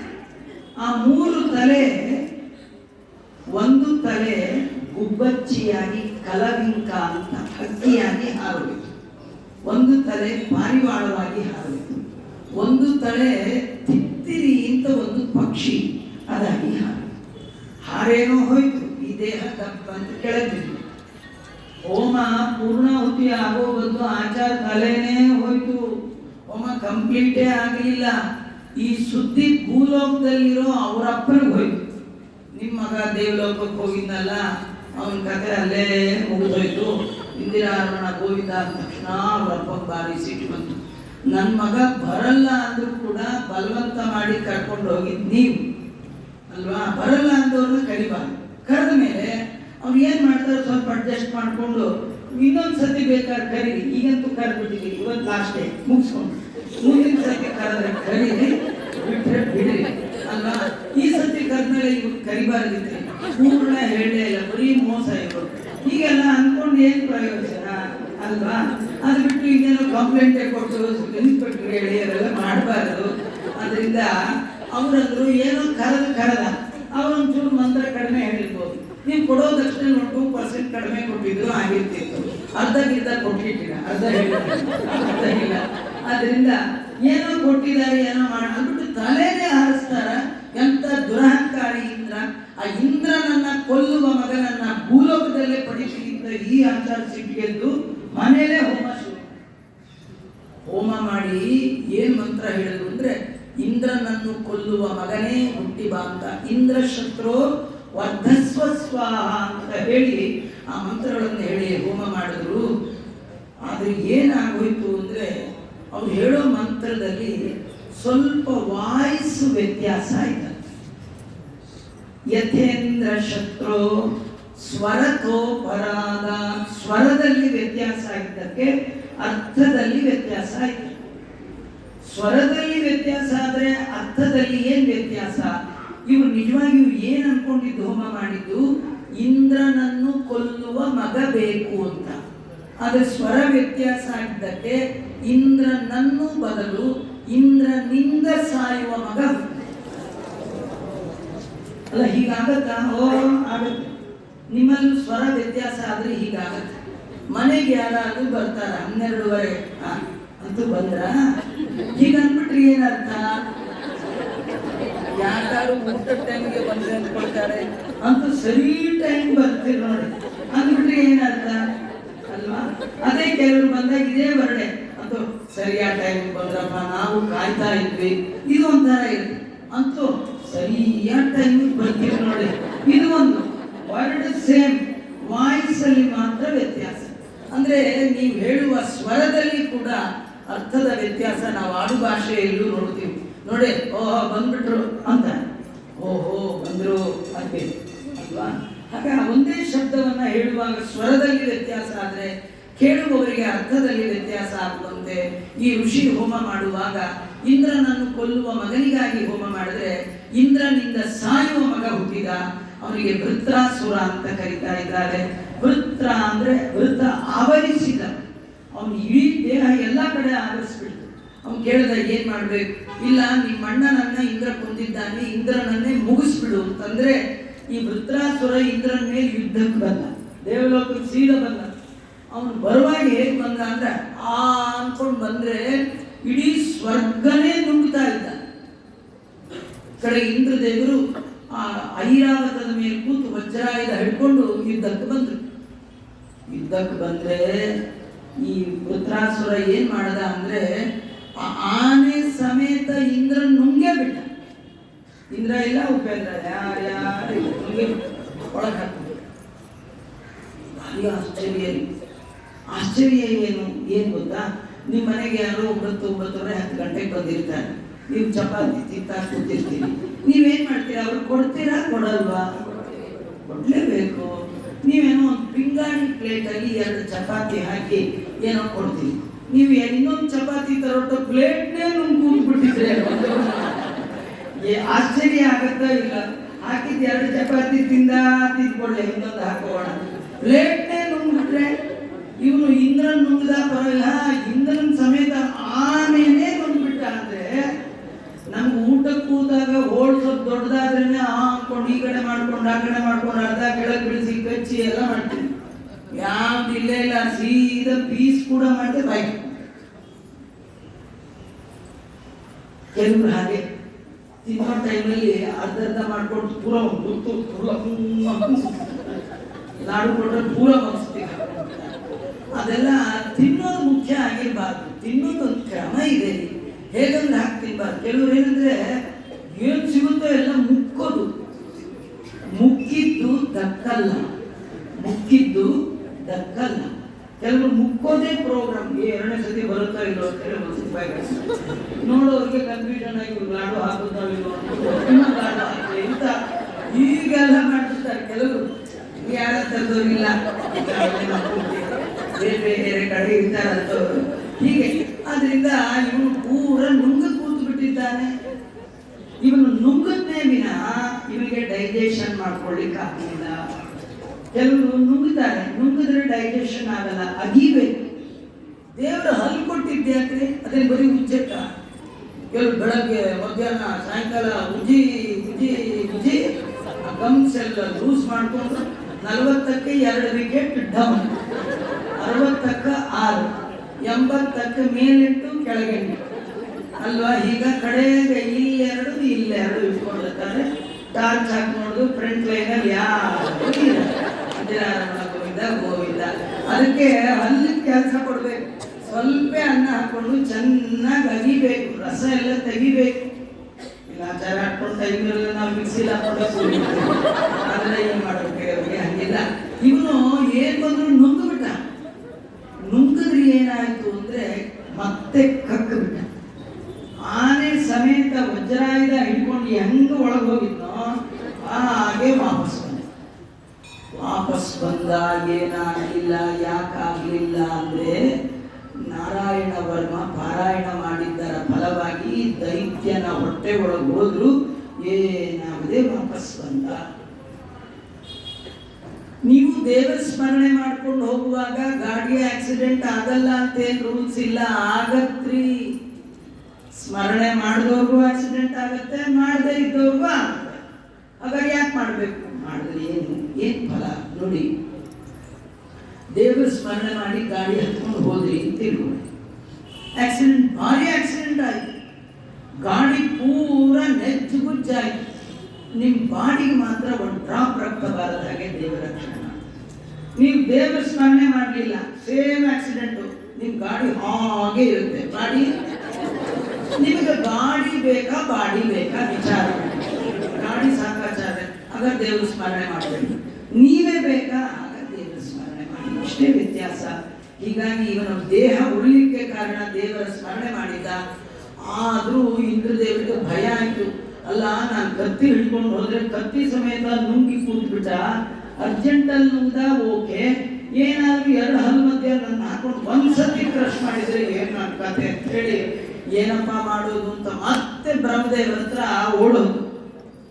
ಓಡೋಗಿ ಬ್ರಹ್ಮದೇವ್ರು ಹೇಳಿದ್ರು, ಸ್ವಾಮಿ ಹೆಚ್ಚು ಕಮ್ಮಿ ಆಗಿದೆ, ದೇವಲೋಕದಲ್ಲಿ ಉತ್ತರಾಸುರ ಅಂತ ಬಂದ್ಬಿಟ್ಟಿದ್ದಾನೆ. ಬ್ರಹ್ಮದೇವರು ಹೇಳಿದ್ರು, ಒಬ್ಬ ಬ್ರಾಹ್ಮಣನಿಗೆ ಅವಮಾನ ಮಾಡಿದ್ದೆ ತಪ್ಪು ಅಂತ ಹೇಳಿ ಭೂಲೋಕದ ಬ್ರಾಹ್ಮಣರ ಅಡ್ರೆಸ್ ಕೊಟ್ರೆ ಅದು ಅವಮಾನ ಅಲ್ಲ, ತಲೆನೇ ತೆಗೆದು ಬಂದಿದೆಯಲ್ಲ ನಿಂಗೆ, ಯಾಕೆ ಅವ್ರ ತಲೆ ಯಾಕೆ ತೆಗೆದೆ, ಯಾಕೆ ಹಾಗೆ ಮಾಡ್ತೀಯ? ಇನ್ಯಾರು ಅಡ್ರೆಸ್ ಕೊಡ್ಲಿ ನಿನಗೆ? ಯಾರು ಬರ್ತಾರೆ ನಿನ್ನ ಮನೆಗೆ ಪೌರೋಹಿತ್ಯಕ್ಕೆ ಅಲ್ವಾ? ಅದರಿಂದ ಬಹಳ ಕಷ್ಟ. ಆದರೂ ನೀನು ನೋಡಿದ್ರೆ ಅಯ್ಯೋ ಅನ್ಸತ್, ಒಂದು ಕೆಲಸ ಮಾಡು, ನೈಮಿಷಾರಣ್ಯ ಅಂತ, ಇವತ್ತಿನ ಭೂಲೋಕದ ನೈಮಿಷಾರಣ್ಯ UP, ಅಲ್ಲಿ ಒಬ್ಬ ಆಚಾರ್ಯ ಇದ್ದಾರೆ. ಅವ್ರ ಹೆಸರು ದದೀಚಿ ಋಷಿಗಳು ಅಂತ. ಅವರು ಈ ನಾರಾಯಣ ವರ್ಮ ಪಾರಾಯಣ ಮಾಡಿ ಅವ್ರ ಮೂಳೆನೆಲ್ಲ ಪವರ್ ಆಗ್ತದೆ. ನೀನು ಒಂದು ಕೆಲಸ ಮಾಡಿ, ಈ ಹಳೆಯ ವಜ್ರಾಯುಧ ಏನು ಪ್ರಯೋಜನ ಇಲ್ಲ, ಹೊಸದ ವಜ್ರಾಯುಧ ಮಾಡಿಸ್ಕೊ. ಆದರೆ ವಜ್ರಾಯುಧಕ್ಕೆ ಮೆಟೀರಿಯಲ್ ಯಾವುದಂದ್ರೆ ಆಚಾರದ ಮೂಳೆ. ಆ ಮೂಳೆ ತಗೊಂಡ್ಬಂದು ನೀನು ವಜ್ರಾಯುಧ ಮಾಡಿಸ್ಕೊ, ನೀನು ಅವಾಗ ವೃತ್ರಾಸುರನ ಸಂಹಾರ ಮಾಡ್ಬೋದು. ಅವನಂದ ಹೇಳಿದ್ ಕೇಳಕ್ ಸರಿಯೇ, ಮೂಳೆ ಕೊಡೋ ಆಚಾರ್ಯ ಯಾರಿದ್ದಾರೆ? ಇಲ್ಲ, ನೀವು ಭೂಲೋಕಕ್ಕೆ ಹೋಗು, ದದೀಚಿ ಋಷಿಗಳನ್ನು ಕೇಳು, ಕೊಡ್ತಾರೆ. ಬ್ರಹ್ಮದೇವರು ಮಾತಂದ್ರೆ ಕೊಡ್ತಾರೆ ಅಂತ ಹೇಳಿ ಎಲ್ಲ ಇಂದ್ರ ಚಂದ್ರ ಎಲ್ಲಾ ದೇವತೆಗಳು ದದೀಚಿ ಋಷಿಗಳ ಆಶ್ರಮಕ್ಕೆ ಹೋದ್ರು. ದದೀಚಿ ಋಷಿಗಳು ಹಣ್ಣು ಮುದುಕರು, ಭಾರಿ ವಯಸ್ಸಾಗಿತ್ತು. ಆದ್ರೂ ಬೆಳಗಾಗೆದ್ದು ಮನೆ ಗುಡಿಸಿ ಸಾರಿಸಿ ರಂಗೋಲಿ ಹಾಕಿ ದೇವ್ರ ಮನೆ ಎಲ್ಲ ಮಾಡ್ತಾ ಇದ್ರು. ಇವರು ಬೆಳಗಿನ ಜಾವಕ್ಕೆ ಬಂದು ಎಲ್ಲ ದೇವತೆಗಳು ಈ ದದೀಚರು ಮೇಲಿನ ಕೆಳಗೆ ನೋಡಿ ಅವರಂದ್ರು, ದಿನ ಬೆಳಗಾದ್ರೆ ನಿಮ್ಗೆ ಸ್ಮರಣೆ ಮಾಡ್ತಿದ್ದೆ, ಇವತ್ತು ನೀವೇ ನಮ್ಮ ಮನೆ ಬಾಗಿಲಿಗೆ ಬಂದಿದ್ದೀರಿ, ಬಹಳ ಸಂತೋಷ ಅಂತ ಎಲ್ಲರೂ ಒಳಗೆ ಕೂರಿಸಿ ಆದರೋಪಚಾರವನ್ನು ಮಾಡಿ ಕೇಳಿದ್ರು. ನೀವು ದೇವತೆಗಳು ನಮ್ಮಂಥವ್ರ ಮನೆಗೆಲ್ಲ ಬರಲ್ಲ, ಯಾಕೆ ಬಂದ್ರಿ, ಏನಾಗ್ಬೇಕು ನನ್ನಿಂದ ಅಂತ. ದೇವತೆಗಳಂದ್ರು, ಏನಿಲ್ಲ, ನಿಮ್ಮಿಂದ ಒಬ್ಬ ಉಪಕಾರ ಆಗಬೇಕು, ನಾವೇನೋ ಒಂದು ಕೇಳಬೇಕು ಅಂದ್ಕೊಂಡಿದ್ದೀವಿ, ನೀವು ಕೊಡಬೇಕು, ಇಲ್ಲ ಅನ್ಬಾರ್ದು ಅಂತ. ಅದಕ್ಕೆ ಅವರಂದ್ರು, ನಾನು ಬಡ ಬ್ರಾಹ್ಮಣ, ನನ್ನ ಹತ್ರ ಏನು ಕೇಳ್ಬೋದು ಇವರು? ಏನೋ ಒಂದು ಮುದ್ರೆ ಗೋಚನ ಅಥವಾ ಇಷ್ಟೇ ಏನೋ ಒಂದು ಗಾವಳಿ ಒಂದು ಪಡಪಂಚೆ ಏನಾದ್ರು ಕೇಳ್ಬೋದು, ಕೊಟ್ಬಿಡೋಣ ಅಂತ ಹೇಳಿ ನೀವೇನು ಕೇಳಿದ್ರು ಕೊಡ್ತೀನಿ. ಇಲ್ಲ, ಇನ್ನೇನಿಲ್ಲ, ನಮಗೆ ನಿಮ್ದು ಮೂಳೆ ಬೇಕಲ್ಲ. ದದೀಚಿ ಋಷಿಗಳಂದ್ರು, ಮೂಳೆ ಅಂದ್ರೆ ಅಂಗಡಿ ಸಿಗುತ್ತೇನಪ್ಪ, ಅದು ಮೂಳೆ ಕೇಳ್ತಿರಲ್ಲ, ಮೂಳೆ ಕೊಡ್ಬೇಕಾದ್ರೆ ನಾನು ಸಾಯ್ಬೇಕಲ್ವಾ, ನಾನು ಸತ್ರು ಪರವಾಗಿಲ್ಲ, ನಿಮ್ ಎಂತ ದೇವತೆಗಳು ನೀವು, ಇಷ್ಟು ಸ್ವಾರ್ಥಿಗಳು ಅಂತ ನನಗೆ ಗೊತ್ತಿರಲಿಲ್ಲ ಅಂದಾಗ ದೇವತೆಗಳಿಗೆ ನಾಚಿಕೆ ಆಗೋಯ್ತು. ಭೂಲೋಕದೊಬ್ಬ ಆಚಾರ ನಮ್ಗೆ ಪಾಠ ಹೇಳೋ ಹಾಗಾಯ್ತಲ್ಲ ಅಂತ ಹೇಳಿ ಎಲ್ಲ ಹೀಗೆ ತಲೆ ತಪ್ಪಿಸ್ಬಿಟ್ರು. ಆಗ ದದೀಚಿ ಋಷಿಗಳು ಹೇಳ್ತಾ ಇದ್ದಾರೆ, ನೀವೇ ನಾಚಿಕೆ ಪಟ್ಕೊಳ್ಬೇಡಿ, ನಾನು ಮೂಳೆ ಕೊಡ್ಲಿಕ್ಕೆ ಸದಾ ಸಿದ್ಧ. ಯಾಕೆಂದ್ರೆ ಈ ಮೂಳೆ ಇವತ್ತಲ್ಲ ನಾಳೆ ಮಣ್ಣಲ್ಲಿ ಮಣ್ಣಾಗತ್ತೆ, ಅದು ನಿಮ್ಗೆ ಯೂಸ್ ಆಗೋದಾದ್ರೆ ನಾನು ಇವತ್ತೇ ಕೊಡ್ತೇನೆ, ಇವತ್ತೇ ದೇಹ ತ್ಯಾಗ ಮಾಡ್ತೇನೆ ಅಂತ ಹೇಳಿ ಅವರು ದೇಹ ತ್ಯಾಗಕ್ಕೆ ಸಿದ್ಧರಾಗ್ತಿದ್ರು. ದೇವತೆಗಳು ಆಶ್ಚರ್ಯ, ಈ ಥರದವ್ರು ಇರ್ತಾರ ಅಂತ ನಿಮ್ಗೆ ಆಶ್ಚರ್ಯ. ಬ್ರಹ್ಮದೇವರು ಭೂಲೋಕದ ಈ ಬ್ರಾಹ್ಮಣರ ಅಡ್ರೆಸ್ ಯಾಕೆ ಕೊಟ್ರು ಅಂದ್ರೆ, ತುಂಬಾ ಜನ ಒಂದು ತಪ್ಪು ಕಲ್ಪನೆ, ಬ್ರಾಹ್ಮಣ ಭೋಜನ ಪ್ರಿಯ ಅಲ್ಲ, ಭೋ ಜನಪ್ರಿಯ. ಭೋ ಅಂದ್ರೆ ತುಂಬಾ, ಬಹು ಜನಪ್ರಿಯ, ಎಲ್ಲರಿಗೆ ಬೇಕಾದವರು, ಎಂತ ತ್ಯಾಗಕ್ಕೂ ಸಿದ್ಧ ಅಂತ ತೋರಿಸ್ಲಿಕ್ಕೆ ದೇವಲೋಕದಲ್ಲಿ ದೇವತೆಗಳನ್ನೇ ಆಡಿಸುವಂತಹ ಒಬ್ಬ ದೈತ್ಯನನ್ನ ಕಂಟ್ರೋಲ್ ಮಾಡುವ ತಾಕತ್ತು ಭೂಲೋಕದ ಒಬ್ಬ ಬ್ರಾಹ್ಮಣನ ಮೂಳೆಗಿದೆ ಅಂತ ತೋರಿಸಿಕೊಟ್ಟ. ಬಂದಿದ್ದಾರೆ, ಮೂಳೆ ಕೇಳಿದ್ರೆ ನಾನು ಕೊಡ್ತೀನಿ ಅಂತ ಅಲ್ಲೇ ಧ್ಯಾನಕ್ಕೆ ಕೂತ್ಬಿಟ್ರು. ಇಂದ್ರದೇವರಿಗೆ ಆಶ್ಚರ್ಯ ಆಯಿತು. ಅವ್ರು ಮತ್ತೆ ಮೈ ಅಲ್ಲಾಡಿಸ್ಬಿಡಿದ್ರು, ಅಲ್ಲ ನೀವು ಪ್ರಾಣತ್ಯಾಗ ಬಿಡ್ತಾ ಇದ್ದೀರಿ, ನೀವು ಸತ್ತ ಮೇಲೆ ಆಸೆ ಇಟ್ಕೊಂಡು ಸತ್ತರೆ ನಮ್ಗೆ ಕಟ್ಟ, ನಿಮ್ಗೆ ಏನಾದ್ರು ಆಸೆ ಇದ್ರೆ ಹೇಳ್ಬಿಡಿ, ತೀರಿಸ್ಬಿಡ್ತೀವಿ. ಈ ನೇಣು ಹಾಕೋರ್ಗೆ ಕೇಳ್ತಾರಲ್ಲ ಹಾಗೆ ಕೇಳುದು, ನಿಮ್ಗೆ ಏನಾದ್ರು ಕೊನೆ ಆಸೆ ಇದೆಯಾ ಅಂತ.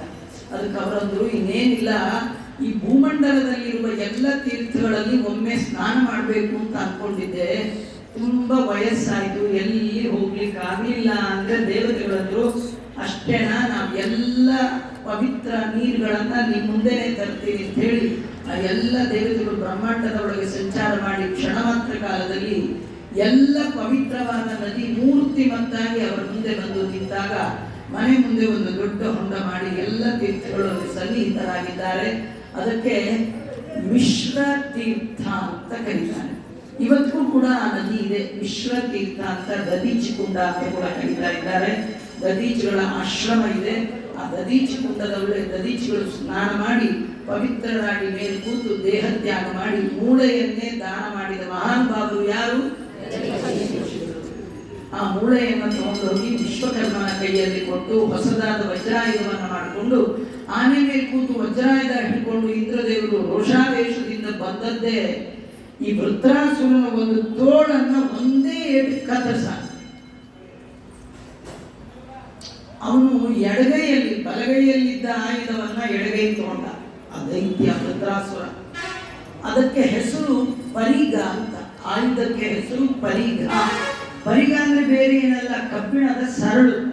ಅವರ ಆಯುಧ ಅಂದ್ರೆ ಒಂದು 8,000-10,000 ಜನ ಹೊತ್ಕೊಂಡು ಬರ್ಬೇಕು ಅಂತ ಕಬ್ಬಿಣದ ಒಂದು ಸರಳ ಹಿಡ್ಕೊಂಡು ಯುದ್ಧಕ್ಕೆ ಹೋಗ್ತಿದ್ದ. ಯುದ್ಧಕ್ಕಾಗಿ ಒಂದು ಕೈಯಲ್ಲಿ ಸರಳು ಹಿಡಿದಿದ್ದಾನೆ, ಇನ್ನೊಂದು ಕೈ ತೋಳನ್ನೇ ಕತ್ತರಿಸಿದಾಗ ಅವನ ಕಡೆಯವರೆಲ್ಲ ಅನ್ಕೊಂಡ್ರು, ವೃತ್ರಾಸುರ ತೋಳು ಕತ್ತರಿಸೋಯ್ತು, ಈ ತಲೆನೋ ಹೋಗುತ್ತೆ, ಈ ದೇವತೆಗಳು ನಮ್ಮನ್ನು ಬಿಡೋಲ್ಲ ಅಂತ ಹೇಳಿ ಅವರೆಲ್ಲ ಓಡುವ ಕಾಲಕ್ಕೆ ವೃತ್ರಾಸುರ ಹೇಳ್ತಾ ಇದ್ದಾನೆ, ಶತ್ರುಗಳಿಗೆ ಬೆನ್ನು ತೋರಿಸಿ ಓಡುವಂತಹ ನೀವು ತಾಯಿಯ ಹೊಟ್ಟೆಯಲ್ಲಿ ವೃತ ಹುಟ್ಟಿದ್ದೀರಿ, ಹಾಗೆ ಹೋಗ್ಬೇಡಿ, ಎಂದೂ ಕೂಡ ಶತ್ರುಗಳ ಆಯುಧಕ್ಕೆ ಬೆನ್ನು ತೋರಿಸಬಾರ್ದು. ನಾನು ನೋಡಿ ತೋಳು ಕತ್ತರಿಸಿ ರಕ್ತ ಬರ್ತಿದ್ರು, ನಾನು ಇನ್ನೊಂದು ಕೈಯಲ್ಲಿ ಆಯುಧವನ್ನ ಹಿಡಿದು ಯುದ್ಧ ಮಾಡ್ತಿದ್ದೇನೆ ವಿನಃ ನಾನು ರಿಟೈರ್ ಆಯ್ತು ಮನೆಗೆ ಹೋಗ್ತೀನಿ ಹೊರಟ, ಆದ್ರಿಂದ ಹಾಗೆ ಹೋಗ್ಬಾರ್ದು ಅಂತೆಲ್ಲ ಹೇಳಿ ವಿರೋಚಿತವಾದ ಮಾತನ್ನ ಹೇಳಿ ದೈತ್ಯರನ್ನೆಲ್ಲ ಒಟ್ಟುಗೂಡಿಸಿ ವೃತ್ರಾಸುರ ಮತ್ತೆ ಯುದ್ಧವನ್ನ ಮಾಡ್ತಾ ಇದ್ದಾನೆ. ಯುದ್ಧ ಮಾಡುವ ಸಂದರ್ಭದಲ್ಲಿ ಐರಾವತದ ಮೇಲೆ ಇಂದ್ರದೇವರು ಹೊಸ ವಜ್ರಾಯುಧವನ್ನು ಹಿಡ್ಕೊಂಡು ಕೂತಿದ್ದಾರೆ. ಇನ್ನು 2ನೇ ಏಟಿಗೆ ಅವನ ತಲೆನೇ ಹಾರಿಸಬೇಕು. ಆ ಸಂದರ್ಭದಲ್ಲಿ ಈ ವೃತ್ರಾಸುರನಿಗೆ ಕೈ ಕತ್ತರಿಸೋದಿತ್ತು, ಅದರದ್ದು ನೋವು ಜೋರ ಒಂದ್ಸತಿ ಕೂಗ್ಬಿಟ್ಟ. ಯಾರು? ದೈತ್ಯ ವೃತ್ರಾಸುರ. ಅವನು ಎಷ್ಟು ಜೋರ್ ಕೂಗುದ ಅಂದ್ರೆ ಅವನ ಕೂಗಾಟ ಕೇಳಲಿಕ್ಕಾಗದೆ ಆನೆ, ಇಂದ್ರದೇವರ ಆನೆಗೆ ಗಾಬರಿಯಾಗಿ ತಲೆ ತಿರುಗಿ ಕೆಳಗೆ. ಯಾವುದು? ಆನೆ. ಆನೆ ಬಿದ್ದದ್ದಕ್ಕೆ ಆನೆ ಮೇಲೆ ಕೂತಿದ್ದಲ್ಲ ಇಂದ್ರ, ಅವನು ಬಿದ್ದ. ಅವನು ಬೀಳುವಾಗ ಭಯಕ್ಕೆ ಕೈಯಲ್ಲಿರುವ ವಜ್ರಾಯುಧ ಎಲ್ಲೋ ಬಿದ್ದೋಯ್ತು. ವಜ್ರಾಯುಧ ಎಲ್ಲೋ ಬಿದ್ದೋಯ್ತು, ಇವನ ಕಿರೀಟ ಎಲ್ಲೋ ಬಿದ್ದೋಯ್ತು, ಕವಚ ಮುಗಿದೋಯ್ತು. ಯಾರು ಏನ್ ಮಾಡಿಲ್ಲ ರೀ, ಸುಮ್ಮನೆ ಒಂದ್ಸತಿ ಓ ಅಂತ ಕಿರ್ಚಿದ್ದಕ್ಕೆ ಹಿಂಗಾಗತ್ತ. ಓ ಆಗತ್ತೆ. ತುಂಬಾ ಜನ ಈ ರಸ್ತೆಯಲ್ಲಿ ಹೋಗುವಾಗ ಫೇಸ್ಬುಕ್ ನೋಡ್ಕೊಂಡು ಹೋಗ್ತಿರ್ತಾರೆ. ಹಿಂದಿಂದ ಬೇಕು ಅಂತಾನೆ ಕೆಲವರು ಕೆಟ್ಟದಾಗ ಹಾರಲ್ ಅಂತ ಮಾಡಿದ್ರೆ ಸಾಕು, ನಿಮ್ ಫೋನ್ ಬಿಸಾಕಿ ಮುಂದಿರೋ ಮ್ಯಾನ್ ಒಳಗೆ ಹಬ್ಬದ ಬಿದ್ದೇ ಬಿಡ್ತಾರೆ. ಇಂದಿರಾರೋಣ ಗೋವಿಂದ ಅಲ್ಲ, ಇಷ್ಟು ಹಾರನ್ ಮಾಡಿದ್ರೇನೆ ಹೀಗಾಗೋದಾದ್ರೆ ದೈತ್ಯ ಕೂಗುದ್ರಿ ನ್ಯಾಗಿರ್ಬೇಡ. ಕೆಳಗೆ ಬಿದ್ದೇ ಬಿಟ್ಟ. ಇಂದ್ರದೇವರು ದೂರದಲ್ಲಿ ಬಿದ್ದ ವಜ್ರಾಯುಧವನ್ನು ತೆಗೆದುಕೊಳ್ಬೇಕು ಅಂತ ಹೋಗ್ತಾ ಇದ್ರೆ ಕೈ ಗಡ ಗಡ ಗಡ ಗಡ ನಡುತ್ತಾ ಇದೆ. ಎಲ್ಲಿ ವಜ್ರಾಯುಧ ತಗೊಳ್ಳುವಾಗ ಈ ವೃತ್ರಾಸುರ ಕಾಲ್ ತೆಗೆದು ನನ್ನ ಕೈ ಮೇಲೆ ಇಟ್ಬಿಟ್ರೆ ಮುಗಿದು ಕೈ ಕತೆ ಗಡಗಡ ನಡುತ್ತಾ ಇದ್ದಾನೆ. ಅವ್ನು ನಡುಗೋದು ನೋಡಿ ವೃತ್ರಾಸುರ ಹೇಳಿದ, ಇಂದ್ರ ಯಾಕೆ ನಡುಗ್ತಾ ಇದ್ದೀಯ? ತಗೋ ವಜ್ರಾಯುಧ ನಿಂದು, ಇದು ಹಳೆ ಆಯುಧ ಅಲ್ಲ, ಇದು ಹೊಸ ಆಯುಧ. ಇದರ ಮಹಿಮಾ ನನಗೆ ಗೊತ್ತಿದೆ. ಇದು ಬ್ರಾಹ್ಮಣರ ಮೂಳೆ, ನಾರಾಯಣ ವರ್ಮವನ್ನ ಪಾರಾಯಣ ಮಾಡಿ ಪವಿತ್ರರಾದವರ ಮೂಳೆಯನ್ನ ನೀ ತಗೊಂಡು ಬಂದು ಆಯುಧವನ್ನ ಮಾಡ್ಕೊಂಡಿದ್ದೀಯ. ನೋಡು, ಈ ಯುದ್ಧ ಅನ್ನೋದು ದೇವ್ರ ಇಚ್ಛೆ. ನನಗೇನು ಯುದ್ಧದಲ್ಲಿ ನಿನ್ ಜೊತೆ ಗೆದ್ದು ತುಂಬಾ ವರ್ಷ ಇರ್ಬೇಕು ಅಂತ ನನಗೇನು ಬಯಕೆ ಇಲ್ಲ ಅಂತ. ನಾನು ಯಾಕೆ ಯುದ್ಧ ಮಾಡ್ತಾ ಇದ್ದೇನೆ, ಯುದ್ಧ ಅನ್ನುವ ಕರ್ಮ ಯಾಕೆ ಮಾಡ್ತಾ ಇದ್ದೇನೆ ಅಂದ್ರೆ ಗೆಲ್ಬೇಕು ಸೋಲ್ಬೇಕು ಇದ್ಯಾವುದಿಲ್ಲ, ದೇವರು ಪ್ರೀತನಾಗ್ಲಿ ಅಂತ ಮಾಡ್ತೇನೆ. ಅದು ಬಹಳ ಮುಖ್ಯ. ನೀವು ಯಾವುದೇ ಕರ್ಮ ಮಾಡುವಾಗ ಆ ಕರ್ಮ ಹೀಗೆ ಆಗಬೇಕು ಹಾಗೆ ಆಗಬೇಕು ಅಂತ ಮಾಡಬೇಡಿ.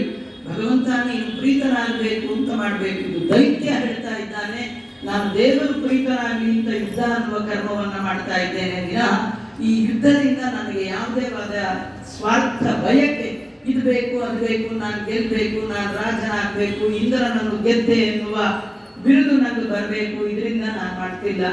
ನಾನು ನಿಜವಾಗಿಯೂ ಯಾವಾಗ ದೇವರ ಹತ್ರ ಹೋಗ್ತೀನಿ ಅಂತ ಕಾಯ್ತಾ ಇದ್ದೀನಿ ಅಂತ.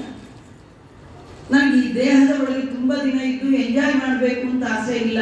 ಇದು ಇವತ್ತಲ್ಲ ನಾಳೆ ಬಿದ್ದೋಗೋ ದೇಹ, ಅದರಿಂದ ಅದು ಬೀಳೋಕ್ ಮುಂಚೆ ನಾವೇ ಅದನ್ನು ಬಿಟ್ಟು ಹೋಗೋದು ಒಳ್ಳೇದು.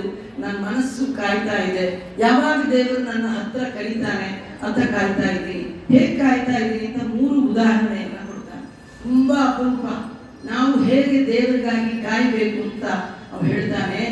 ರೆಕ್ಕೆ ಬಲಿಯದ ಪುಟ್ಟ ಹಕ್ಕಿ ಆಹಾರ ತರಲಿಕ್ಕೆ ಹೋದ ಅಮ್ಮನಿಗೋಸ್ಕರ ಅಂತ ಬಾಯಿ ಬಿಟ್ಕೊಂಡು ಕಾಯುತ್ತಲ್ಲ ಪುಟ್ಟ ಪುಟ್ಟ ಬಲಿ ಹಕ್ಕಿ, ಹಾಗೆ ನಾನು ದೇವರ ಬರುವಿಕೆಗಾಗಿ ಕಾಯ್ತಾ ಇದ್ದೇನೆ. ದೇವ್ರು ಯಾವಾಗ ಕರೆದ್ರೆ ಪಟ್ಟ ಹೊರಟ್ಬಿಡ್ತೀನಿ, ನನಗೇನೇನು ಕೆಲಸ ಇಲ್ಲ, ನಾನು ಕಾಯ್ತಾ ಇದ್ದೀನಿ ದೇವ್ರ ಹತ್ರ ಹೋಗ್ಲಿಕ್ಕೆ. ಇದೊಂದು ಉದಾಹರಣೆ.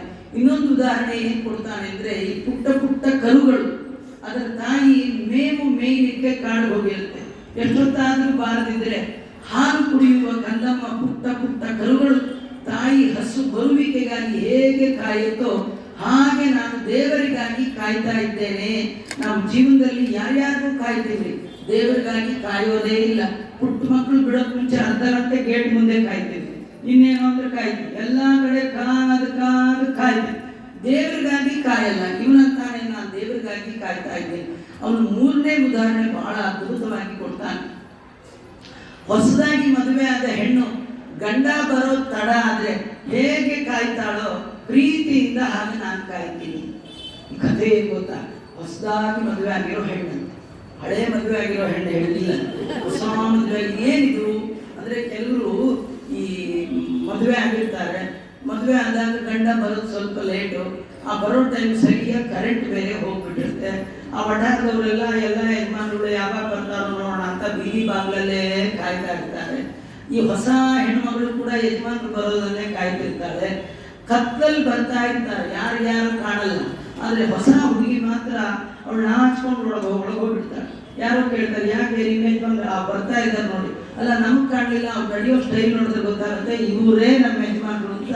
ಹೇಗೆ ಕಾಯ್ತಾ ಇದ್ದು ಪ್ರೀತಿಯಿಂದ ಗಂಡನ ಬರುವಿಕೆಗಾಗಿ ಕಾಯ್ತಾ ಇದ್ದಾಳು, ಹಾಗೆ ಪ್ರೀತಿ ಇರುವ ನಾನು, ಪ್ರೀತಿ ಇದ್ರೆ ಭಕ್ತಿ, ಭಗವಂತನಲ್ಲಿ ಭಕ್ತಿ ಇರುವ ನಾನು ಭಗವಂತನಿಗಾಗಿ ಕಾಯ್ತಾ ಇದ್ದೇನೆ. ನನಗೇನು ಬದುಕಬೇಕು ಅಂತ ಆಸೆ ಇಲ್ಲ. ಸಾಯೋ ಕಾಲಕ್ಕೆ ದೇವರ ಸ್ಮರಣೆ ಮಾಡಿದ್ರೆ ದೇವರ ಹತ್ರ ಹೋಗ್ಬಹುದು ಅಂತ ಅಂತಾರೆ. ನನ್ಗೆ ಈಗ ದೇವರ ಸ್ಮರಣೆ ಬರ್ತಾ ಇದೆ. ನಿನ್ ಕೈಯಲ್ಲಿ ಹೇಗಿದ್ರು ವಜ್ರ ಇದೆ, ದೇವರ ಸ್ಮರಣೆ ಬಂದಾಗಲೇ ನಾನು ಕತ್ತರಿಸ್ಬಿಡು, ಬೇಗ ಕತ್ತಿ ತಗೊಂಡು ನನ್ನ ತಲೆಯನ್ನು ಹಾರಿಸು ಅಂತ ಒಬ್ಬ ದೈತ್ಯ ಹೇಳೋದು ನೋಡಿ ಇಂದ್ರದೇವರು ಅಂತಾರೆ. ನಿನ್ನ ದೈತ್ಯ ಅಂದವರು ಯಾರು, ಎಷ್ಟು ಭಗವದ್ಭಕ್ತ ಇದೀಯಾ ಅಂತ ಹೇಳಿ ಅವನನ್ನ ಕೊಂಡಾಡ್ತಾ ಮಾತಾಡ್ತಾ ಹಾಗೆ ವಜ್ರಾಯುಧ ತಗೊಂಡು ಆ ವೃತ್ರಾಸುರ ತಲೆಯನ್ನ ಹಾರಿಸಿಬಿಟ್ಟ. ಎಲ್ಲ ದೇವತೆಗಳು ಪುಷ್ಪವೃಷ್ಟಿ ಮಾಡಿದ್ರು. ಆದರೆ ಇಂದ್ರದೇವರಿಗೆ ಆ ವೃತ್ರಾಸುರ ಬ್ರಾಹ್ಮಣನ ಮಗ ಒಂದ ಪಾಪ ಬ್ರಹ್ಮ ಕಪಾಲ, ಅವನಿಗೆ ಕೈಗೆ ಕಪಾಲ ಬಂದು ಸೇರ್ಕೊಂಡ್ಬಿಡ್ತು. ಅದನ್ನ ಕಮಲದ ನಾಳದ ಒಳಗೆ ಇಂದ್ರದೇವರು ಕೂತು 1000 ವರ್ಷ ನರಸಿಂಹದೇವರ ಜಪವನ್ನ ಮಾಡಿ ಆ ಕಪಾಲದಿಂದ ವಿಸರ್ಜನೆಯನ್ನ ಹೊಂದಿದ್ರು ಅನ್ನುವ ಕಥೆ ಭಾಗವತದಲ್ಲಿ ಬರುತ್ತೆ. ಪರೀಕ್ಷಿತ್ ಮಹಾರಾಜ ಶುಕಾಚಾರ್ಯರನ್ನ ಕೇಳ್ತಾನೆ, ಎಲ್ಲ ಸರಿ, ನಮಗೊಂದು ಆಶ್ಚರ್ಯ, ಒಬ್ಬ ದೈತ್ಯನಿಗೆ ಅಂತ್ಯಕಾಲದಲ್ಲಿ ದೇವರ ಸ್ಮರಣೆ ಹೇಗ್ ಬಂತು ಅಂದ್ರೆ, ಊತಿ ಅಂದ್ರೆ ವಾಸನ, ಜನ್ಮಾಂತರದ ಕಥೆ ಭಾಗವತದಲ್ಲಿದೆ. ಇವನು ಒಬ್ಬ ಗಂಧರ್ವ, ಚಿತ್ರಕೇತು ಅನ್ನುವ ಗಂಧರ್ವ, ಈ ವೃತ್ರಾಸುರ ಹಿಂದಿನ ಜನ್ಮದಲ್ಲಿ. ಅವನು ಉತ್ತರ ದಿಕ್ಕಿನ ದೇವತೆಯನ್ನ ಕುರಿತು ತಪಸ್ಸು ಮಾಡಿದ ಕುಬೇರ. ಅವನು ಬಂದು ಏನ್ ಬೇಕು ಅಂದ, ಇಲ್ಲ ನಿನ್ನ ಅನುಗ್ರಹ ಇರಲಿ ಅಂತಂದ. ಇಲ್ಲ ನಿನ್ನೊಂದು ವಿಮಾನ ಕೊಡ್ತೇನೆ, ಅದು ಎಲ್ಲಿ ಬೇಕಾದ್ರೂ ಹೋಗುತ್ತೆ, ಅದನ್ನು ಕೂತ್ಕೊಂಡು ಆರಾಮಾಗಿ ಸಂಚಾರ ಮಾಡು ಅಂತ ಹೇಳಿ ತಪಸ್ಸು ಮಾಡಿದ ಆ ಗಂಧರ್ವನಿಗೆ ಕುಬೇರ ಒಂದು ಒಳ್ಳೆ ವಿಮಾನ ಕೊಟ್ಟ. ಆ ವಿಮಾನಕ್ಕೆ ಪೆಟ್ರೋಲ್ ಇಲ್ಲ, ಏನಿಲ್ಲ, ಎಲ್ಲಿ ಬೇಕಾದಲ್ಲಿ ಯಾವಾಗ ಅಂದ್ರೆ ಅವಾಗ ಹಾರ್ಕೊಂಡು ಹೋಗ್ತಿತ್ತು. ಇವನು ಒಂದ್ಸತಿ ಎಲ್ಲಾ ಕಡೆ ಸಂಚಾರ ಮಾಡೋಣ ಅಂತೇಳಿ ಅದರ ಮೇಲೆ ಕೂತು ಹೋಗುವಾಗ ಕೈಲಾಸ ಪರ್ವತದ ಮೇಲೆ ಹೊರಟ. ಹೋಗುವಾಗ ಅಲ್ಲಿ ಇಲ್ಲಿ ಕಿಟಕಿಲಿ ನೋಡ್ತಾರಲ್ಲ, ಹಾಗೆ ಕೆಳಗೆ ನೋಡುವಾಗ ಶಿವ ಪಾರ್ವತಿಯರು ಕೈಲಾಸದಲ್ಲಿ ಕೂತದ್ದು ನೋಡಿದ. ಅದು ಸುತ್ತಲೂ ಋಷಿಗಳು ಮುನಿಗಳೆಲ್ಲ ಶಿವನಿಗೆ ಸ್ತೋತ್ರ ಮಾಡ್ತಾ ಇದ್ದಾರೆ. ಇವು ಎಲ್ಲರ ಮಧ್ಯದಲ್ಲಿ ಶಿವ ಪಾರ್ವತಿಯನ್ನ ತೊಡೆ ಮೇಲೆ ಕೂಡಿಸ್ಕೊಂಡಿದ್ದ.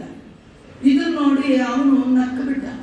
ಇದ್ಯಾವ ಸೀಮೆ ಗಂಡ ಹೆಂಡತಿ ಜನದ ಮಧ್ಯ ತೊಡೆ ಮೇಲೆ ಕೂಡಿಸ್ಕೊಳ್ತಾನೆ, ಸ್ವಲ್ಪ ಇದೆ, ಸ್ವಲ್ಪ ದೂರ ಪಕ್ಕನಾರು ಕೂಡಿಸ್ಕೋಬೇಕು, ಈಗ ತೊಡೆ ಮೇಲೆ ಕೂಡಿಸ್ಕೊಂಡಿದ್ದಾನೆ ಅಂತ ಹೇಳಿ ನಕ್ಕ ಬಿಟ್ಟ. ಅವನು ನಕ್ಕಿದ್ದು ಶಿವನಿಗೂ ಗೊತ್ತಾಯ್ತು, ಪಾರ್ವತಿಗೂ ಗೊತ್ತಾಯ್ತು. ಶಿವ ಸುಮ್ಮನಾಗ್ಬಿಟ್ಟ. ಪಾರ್ವತಿ ಎಂದು ನೋಡ್ರಿ ಅವ್ನು ಎಷ್ಟು ಜಂಬ, ನಾವು ಜಗತ್ತಿನ ತಂದೆ ತಾಯಿಗಳು ನಮ್ಮನ್ನು ನೋಡಿ ಅವನ ಅಪಹಾಸ್ಯ ಮಾಡ್ತಾನೆ, ಅವನು ಸರಿಯಾಗಿ ಪಾಠ ಕಲಿಸ್ಬೇಕು, ನಾನು ಅವನಿಗೆ ಶಾಪ ಕೊಡ್ತೇನೆ ಅಂತ ಪಾರ್ವತಿ ಅಂದ್ಲು. ಶಿವ ಅಂದ, ನಮ್ಮ ಮಕ್ಕಳು ನಮ್ಗೆ ಅವಮಾನ ಮಾಡಿದ್ರೆ ಅದು ದೊಡ್ಡ ಅವಮಾನ ಅಲ್ಲ. ಪುಟ್ ಮಗು ತೊಡೆ ಮೇಲೆ ಮಲಗಿ ಹಾಲು ಕುಡಿಯುವಾಗ ಇನ್ನೊಂದು ಕಾಲಿನಿಂದ ಅಮ್ಮನ್ನೇ ಒದಿತಿರುತ್ತೆ. ಒದಿಯುವ ಮಗುವನ್ನು ನೋಡಿ ಪಾಪಿ ನನ್ನೇ ಒದಿದ್ಯಾ ಅಂತ, ಅದಕ್ಕೆ ಏನ್ ಗೊತ್ತೇ, ಅದಕ್ಕೆ ಪಾಪ ಮಗು ಅದನ್ನ ಬಿಟ್ಬಿಡು, ಅವನಿಗೆ ಗೊತ್ತಿಲ್ಲ ಅಂತ ಹೇಳಿದಾಗ ಇವಳದ್ದು ನಾವೇ ಶಿಕ್ಷೆ ಮಾಡದೇ ಇದ್ರೆ ಮಕ್ಕಳಿಗೆ ಮತ್ತೆ ಯಾರು ಮಾಡ್ತಾರೆ? ಆದ್ರಿಂದ ನಾನು ಕೊಟ್ಟೆ ಕೊಡ್ತೀನಿ, ಕೊಟ್ಟು ನೋಡು ಏನು ತೊಂದರೆ ಆಗಲ್ಲ ಅಂತ ಶಿವ ಅಂತ. ಅವಳು ಏನ್ ಮಾಡಿದ್ದಾಳೆ, ತಕ್ಷಣದಲ್ಲಿಯೇ ಆ ಗಂಧರ್ವನಿಗೆ ಹೇಳ್ತಾಳೆ, ದೊಡ್ಡವರಾದ ನನ್ನನ್ನ ಅಪಮಾನ ಮಾಡಿದ ಕಾರಣ ನೀನು ದೈತ್ಯನಾಗಿ ರಾಕ್ಷಸನಾಗಿ ಹುಟ್ಟು ಅಂತ ಶಾಪ ಕೊಟ್ಟಿದ್ದು ಅವನಿಗೂ ಕೇಳಿಸ್ತು.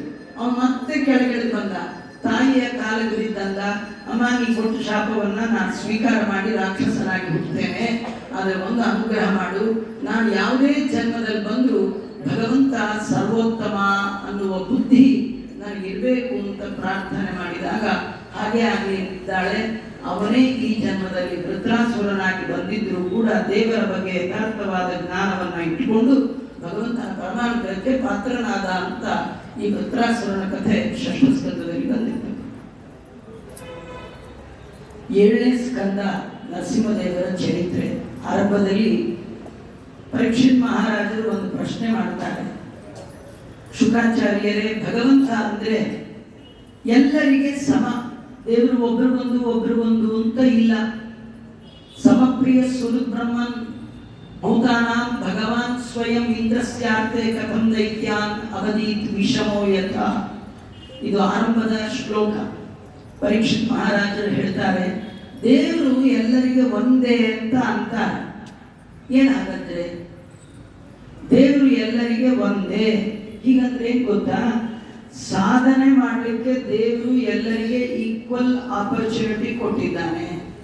ಎಲ್ಲರಿಗೆ 2 ಕಣ್ಣು, ಆ ಕಣ್ಣುಗಳಿಂದ ದೇವರ ಶಾಸ್ತ್ರವನ್ನ ನೋಡಬೇಕು, ದೇವರನ್ನ ನೋಡುವ ಪ್ರಯತ್ನ ಮಾಡಬೇಕು.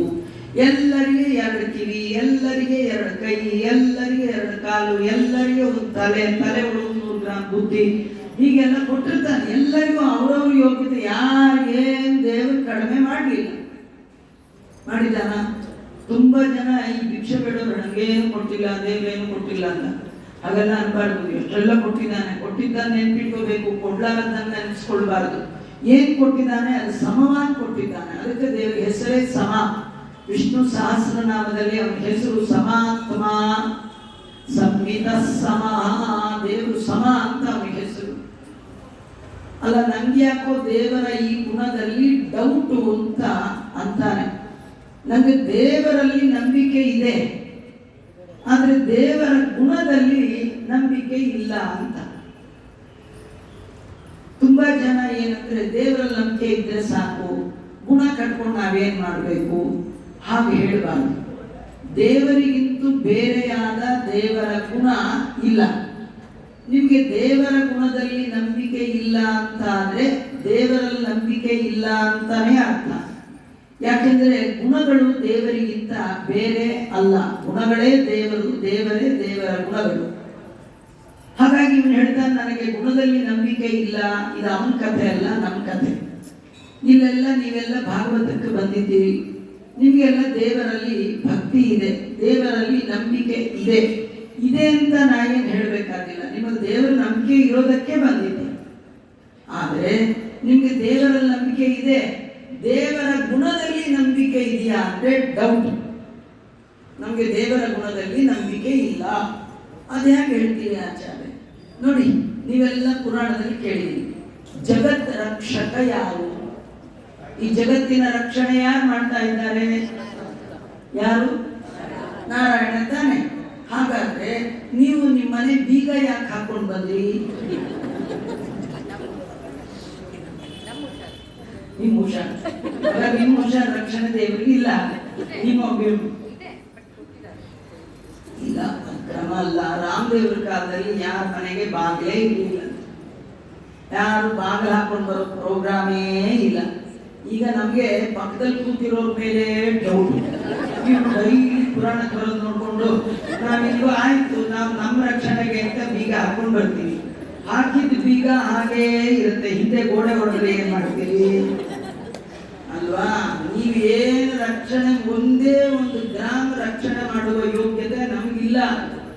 ನಿಜವಾಗಿ ರಕ್ಷಣೆ ಮಾಡು. ನೋಡಿ, ನಿಮಗೆಲ್ಲ ಗೊತ್ತಿದೆಯೋ ಇಲ್ಲೋ, ವೀನಸ್ ಸರ್ಕಸ್ ಅಂತ ಈ ಬೆಂಗಳೂರಲ್ಲಿ ಒಂದು ಸರ್ಕಸ್ ಬಂದಿತ್ತು. ಆ ಸರ್ಕಸ್ಗೆ ಪೂರ ಬೆಂಕಿ ಹತ್ಕೊಳ್ತು, 100 ಜನ ಸತ್ತು. ಆದ್ರೆ ಪುಟ್ಟ ಮಕ್ಕಳು ಬದುಕುಳಿದ್ಬಿಟ್ಟು. ಅವು ಏನ್ ಬದುಕಬೇಕು ಅಂತ ಟ್ರೈ ಮಾಡ್ಬೇಕು ಅಂತ ಗೊತ್ತಿಲ್ಲದೆ ಇದ್ದವರೆಲ್ಲ ಬದುಕಿದ್ರು. ಬದುಕಬೇಕು ಅಂತ ಇಬ್ಬದವ್ರನ್ನೆಲ್ಲ ತಳ್ಳಿಕ್ ಹೋದವರು ಜನರ ಮಧ್ಯೆ ಸಿಕ್ಕ ಸತ್ತು. ಅಂದ್ರೆ ಉಳಿಲಿಕ್ಕೆ ಅಳಿಲಿಕ್ಕೆ ನಮ್ಮ ಪ್ರಯತ್ನ ಕಾರಣ ಆಗೋಲ್ಲ, ಭಗವಂತನ ಅನುಗ್ರಹ ಕಾರಣ. ರಕ್ಷಣೆ ಅವನ ಕೈಯಲ್ಲಿದೆ.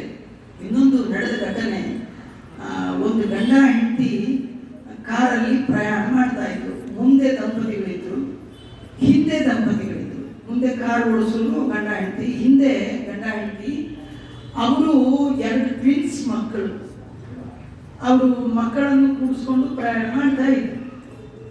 ಅದು ಏನೋ ಪ್ರಸಂಗದಲ್ಲಿ ಒಂದು ಮಗು ಹಾಲು ಕುಡಿದು ತಂದೆ ತೊಡೆ ಮೇಲೆ ಮಲ್ಕೊಳ್ತು, ಇನ್ನೊಂದು ಮಗು ಹಾಲು ಕುಡಿತಾ ಇತ್ತು, ಅಮ್ಮನ ತೊಡೆ ಮೇಲೆ ಮಲಗಿ. ಆ ಟೈಮಲ್ಲಿ ಆಕ್ಸಿಡೆಂಟ್ ಆದರೆ ಆ ಕಾರಿನ ಮೇಲಿನ ಬಾಡಿ ಇದೆಯಲ್ಲ, ಅದು ಪೂರ ತರ್ಕೊಂಡು ಈಚಿಕೊಂಡಿತ್ತು, ಒಂದು ಮರಕ್ಕೆ ಬದು. ಯಾರ್ಯಾರು ಕೂತಿದ್ರು ಅವ್ರ ತಲೆ, 4 ಜನರ ತಲೆ ಹಾರಿ ಹೋಯಿತು. ಅದ್ರ ಜೊತೆಗೆ ಆಕ್ಸಿಡೆಂಟ್ ಬರ್ಬರವಾಗಿ ಎಲ್ಲ ಸ್ಪಾಟ್ ಡೆತ್.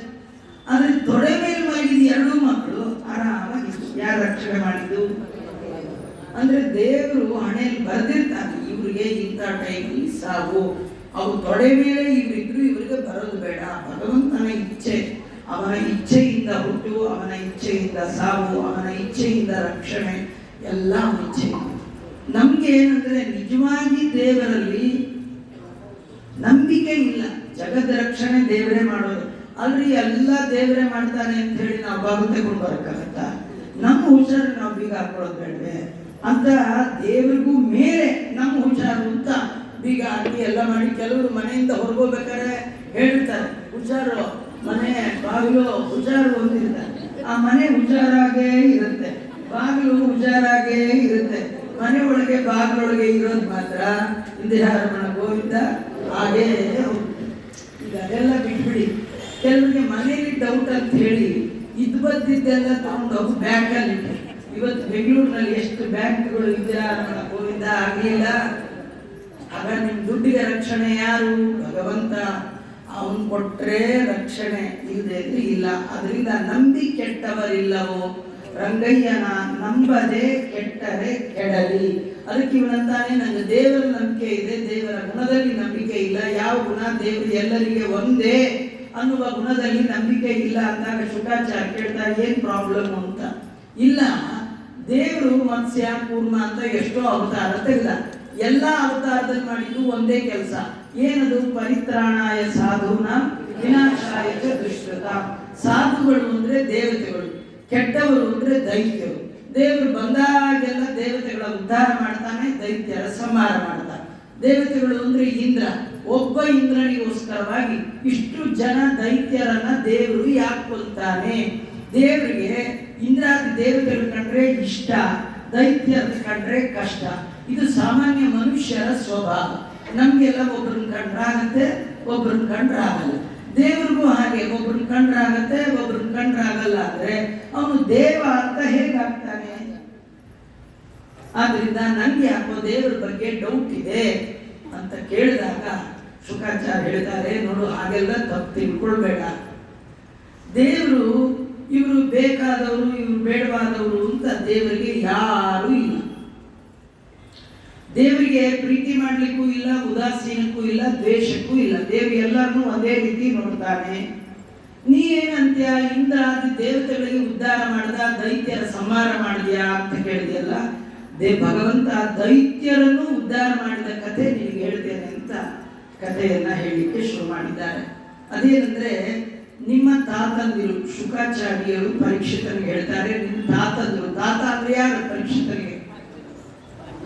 ಅರ್ಜುನ ಅಂದ್ರೆ ಪರೀಕ್ಷಿತನ ತಂದೆ ಅಭಿಮನ್ಯು, ಅಭಿಮನ್ಯುವಿನ ತಂದೆ ಅರ್ಜುನ ಅಂದ್ರೆ ಪಾಂಡವರು. ನಿಮ್ಮ ತಾತಂದಿರು ಪಾಂಡವರು ಒಂದು ರಾಜಸು ಯಾಗ ಮಾಡಿದ್ರು.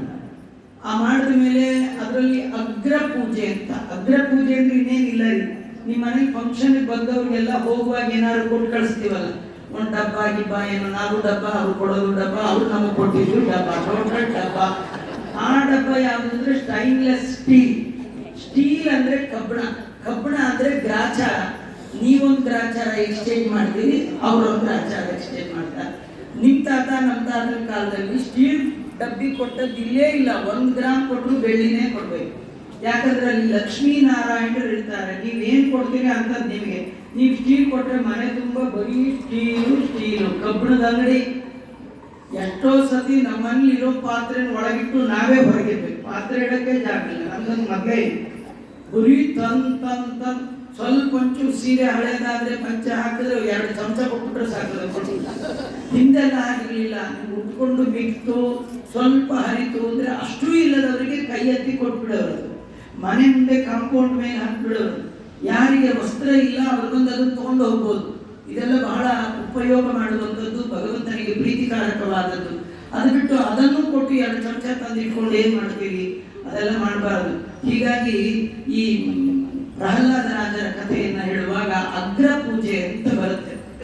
ಅಗ್ರ ಪೂಜೆ ಯಾರಿಗೆ ಮಾಡಬೇಕು ಅಂತ ಕೇಳಿದಾಗ ಅಲ್ಲಿ ಭೀಷ್ಮಾಚಾರ್ಯ ಹೇಳಿದ್ರು, ಯಾರ್ಯಾರಿಗೂ ಯಾಕೆ ಮಾಡ್ತೀರಿ, ನಿಮ್ಗೆಲ್ಲ ಉದ್ಧಾರಕ್ಕೆ ಕಾರಣ ಕೃಷ್ಣ, ಅವನಿಗೆ ಮಾಡಿ ಅಂತ. ಧರ್ಮರಾಜರು ಆಗಲಿ ಅಂತ ಹೇಳಿ ಕೃಷ್ಣನಿಗೆ ಒಳ್ಳೆ ಆಸನ ಕೊಟ್ಟು ತಮಗೆ ನಿಮ್ಗೆ ನೀರು ತಂದು ಬಂಗಾರ ತಟ್ಟೆ ಇಟ್ಟು ಅಗ್ರ ಪೂಜೆ ಮಾಡಕ್ ಮುಂಚೆ ಪಾತ್ ಪೂಜೆ ಮಾಡಿದ್ರು.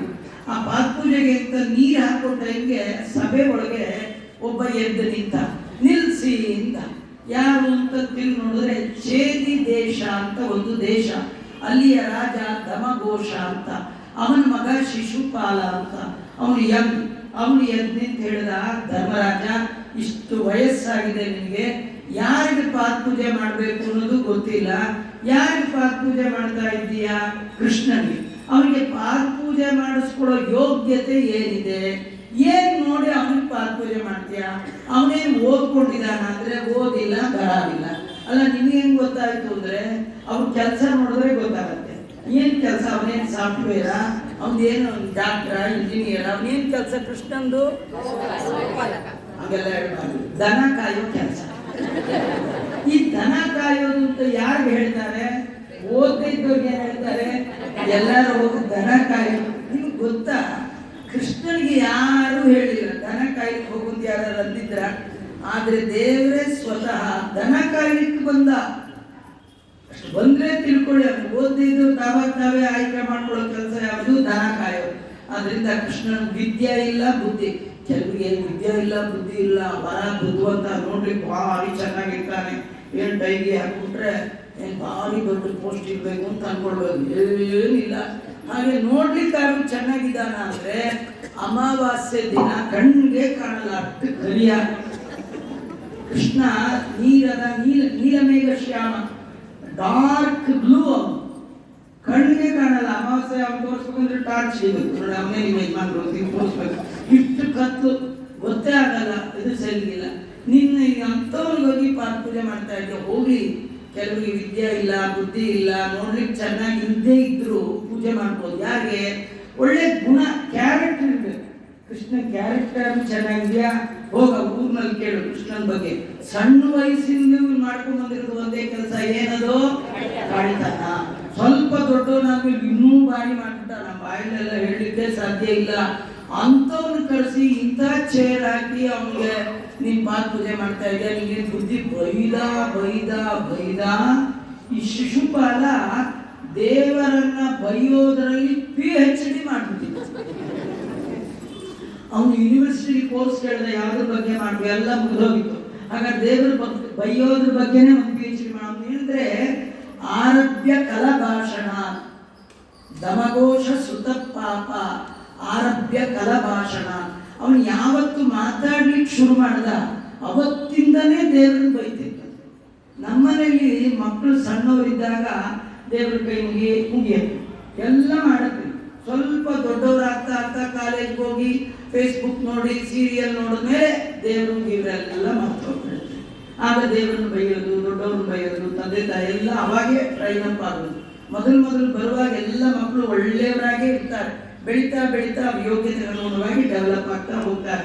ಇವನು ಹಾಗಲ್ಲ, ಶುರುವಿನಿಂದ ದೇವರನ್ನು ಬೈತಿದ್ದ. ಈಗ ನಮಗೆ ನಿಮಗೆ ಒಂದು ಅರ್ಧ ಗಂಟೆ ದೇವರನ್ನ ಬೈರಿ ಅಂದ್ರೆ ಬರಲ್ಲ ನಮಗೆ, ಆಗಲ್ಲ. ಅಲ್ಲ, ಏನಂತ ಬೈತೀರಿ, ಎಷ್ಟಂತ ಬೈತೀರಿ? ಅವನು ಆಗಲ್ಲ, ಬೈಯೋದ್ರೊಳಗೆ 2 ಗಂಟೆ 3 ಗಂಟೆ ಉಪನ್ಯಾಸ ಕೊಡ್ತಿದ್ದ. ಆಗಿದ್ದವನು ಚೆನ್ನ ಬೈದ ದೇವ್ರು ನೋಡೋವರೆಗೂ ನೋಡ್ದ. ಕಡೆಗೆ ಸುದರ್ಶನ ಅಂತ ಬಂದೇ ಬಿಡ್ತು. ಸುದರ್ಶನ ಬಿಟ್ಟ, ಅವನ ತಲೆ ಕತ್ತರಿಸಿ ಕೆಳಗೆ ಬಿತ್ತು. ಇದೇನು ದೊಡ್ಡದಲ್ಲ, ಎಲ್ಲ ಜನ ನೋಡುವ ಹಾಗೆ ಅವನ ಆತ್ಮ ಜ್ಯೋತಿ ಕೃಷ್ಣನ ಒಳಗೆ ಸೇರ್ಕೊಂಡು ಈ ಪಾದ ಪೂಜೆ ಮಾಡ್ತಿದ್ನಲ್ಲ, ಆ ತಮಗೆ ಕೆಳಗಿಟ್ಟ, ಅವನು ನೋಡ್ದ, ತಲೆ ಕೆಳಗೆ ಬಿತ್ತು. ಅವನ ಜ್ಯೋತಿ ಹೋಗಿ ಕೃಷ್ಣನಲ್ಲಿ ಸೇರಿತು. ಇವನಿಗೆ ಆಶ್ಚರ್ಯ ಆಯಿತು. ಅಲ್ಲ, ಈ ಕೃಷ್ಣನ ಅನುಗ್ರಹ ಸಂಪಾದನೆ ಮಾಡಬೇಕು ಅಂತ ನಾವು ಕಾಲಿಗೆ ನೀರು ಹೊಯ್ದು ತುಳಸಿ ಹಾರ ಹಾಕಿ ಹಣ್ಣು ಹಾಲು ಕೊಟ್ರೆ ಸಿಗತ್ತೋ ಇಲ್ಲೋ ಡೌಟು. ಬೈತಿದ್ದ, ಇವನೇ ಒಳಗಿಟ್ಕೊಂಡ್ಬಿಟ್ಟ. ಹಾಗಾದ್ರೆ ಶಾರ್ಟ್ ಕಟ್ ಅಂತ ಅನ್ಸತ್ತೆ. ದೇವರನ್ನ ಹೊಂದಕ್ಕೆ ನಾವೆಲ್ಲ ಹಿಡಿದದ್ದು ಲಾಂಗ್ ರೂಟು, ಇದಕ್ಕಿಂತ ಶಾರ್ಟ್ ಕಟ್ಟು ದೇವರನ್ನ ಬೈಯೋದು ಒಳ್ಳೆಯದು. ಈಗ ಕೆಲವರು ಫಂಕ್ಷನ್ ಅಲ್ಲಿ ಭಾರಿ ಜೋರ್ ಗಲಾಟೆ ಮಾಡ್ತಿರ್ತಾರೆ. ಏನ್ರಿ ನಿಮ್ಮ ಯಜಮಾನ್ರು ಯಾಕೋ ಗಲಾಟೆ ಮಾಡ್ತಾ ಇದ್ದಾರಲ್ಲ, ನೀವು ಅವನ್ನೆಲ್ಲ ಕರ್ಕೊಂಡು ಹೋಗಿ ಪ್ಲೇಟ್ ಇಡ್ಲಿ ಹೊಡೆ ಕೊಟ್ಬಿಟ್ಟು, ಸ್ವಲ್ಪ ಶುಗರ್ ಇದೆ ಅದಕ್ಕೆ ಟೆನ್ಷನ್ ಕೊಟ್ಬಿಟ್ಟು ಸುಮ್ಮನೆ ಆಗ್ಬಿಡ್ತಾರೆ. ಹಾಗೆ ಇವ್ ಜೋರ್ ಮಾಡ್ತಿದ್ನಲ್ಲ, ಅದಕ್ಕೆ ದೇವರೇನಾದ್ರೂ ಒಳಗೆ ಹಾಕೊಂಡಿದ್ನ. ನಾವು ದೇವ್ರಿಗೆ ಜೋರ್ ಮಾಡೋದೇ ಒಳ್ಳೆಯದ. ನಾಳೆಯಿಂದ ಕೃಷ್ಣನಿಗೆ ಅಷ್ಟೋತ್ತರ ಮಾಡೋ ಬದಲು ಕೃಷ್ಣನ್ ಬೈಯೋದೇ ಒಳ್ಳೆಯದು. ಈಗೆಲ್ಲ ನಾವು ಮಾಡೋದೇ ಹಾಗೆ ರೀ. ಕೃಷ್ಣ ಏನ್ ಮಹಾ, ನಾರಾಯಣ ಏನ್ ಮಹಾ ಅಂತಿರ್ತೀವಿ. ದೇವರನ್ನ ನೀನೇನ್ ಮಹಾ, ಮನೆಗೆ ಹೋಗು, ಗೋವಿಂದ ಮಾಡ್ತಾರೆ. ನಿಧಾನಕ್ಕೆ ಹೇಳ್ಬೇಕು ದೇವ್ರಿಗೆ. ಕೃಷ್ಣಾಯ ನಮಃ, ನಮ್ಗೆ ಯಾವುದು ನಿಧಾನ ಅನ್ನೋದೇ ಇಲ್ಲ. ಅರ್ಜೆಂಟು ದೇವರಿಗೆ ಕನ್ಫ್ಯೂಷನ್. ಇದು ಯಾರು ಹೆಸರು ಅಲ್ವಾ? ಕೆಲವರಂತೂ ಈ ಅರ್ಚನೆ ಮಾಡುವಾಗ ಆ ಅರ್ಚನೆಗೆ 5 ರೂಪಾಯಿ ಕೊಟ್ಟಿರ್ತಾರೆ. ಅರ್ಚನೆಗೆ ಎಷ್ಟು ಟಿಕೆಟು? 5 ರೂಪಾಯಿ. ಹೆಸರು ಹೇಳಿ ಇದ್ರೆ 25 ಹೆಸರು ಹೇಳ್ತಾರೆ. ಅವನು ಅದನ್ನೆಲ್ಲ ಕೇಳಿ ಹೆಸರಮ್ಮ ಗೋವಿಂದಮ್ಮ, ಗೋವಿಂದ ನಾರಾಯಣ ಹೆಸರು ದೇವರು 2 ಸೇರಿ ಒಟ್ಟಿಗೆ ಮಾಡಿ ಗೋವಿಂದ. ದೇವ್ರ ಹತ್ರ ಹೋಗಿ ದುಡ್ಡು ಕೊಟ್ಟು ನಿಮ್ಮ ಹೆಸರು ಹೇಳಿದ್ರೆ ಲಂಚ ಕೊಟ್ಟು ಇನ್ಫ್ಲೂಯೆನ್ಸ್ ಮಾಡಿಸ್ಕೊಂಡಾಗೆ.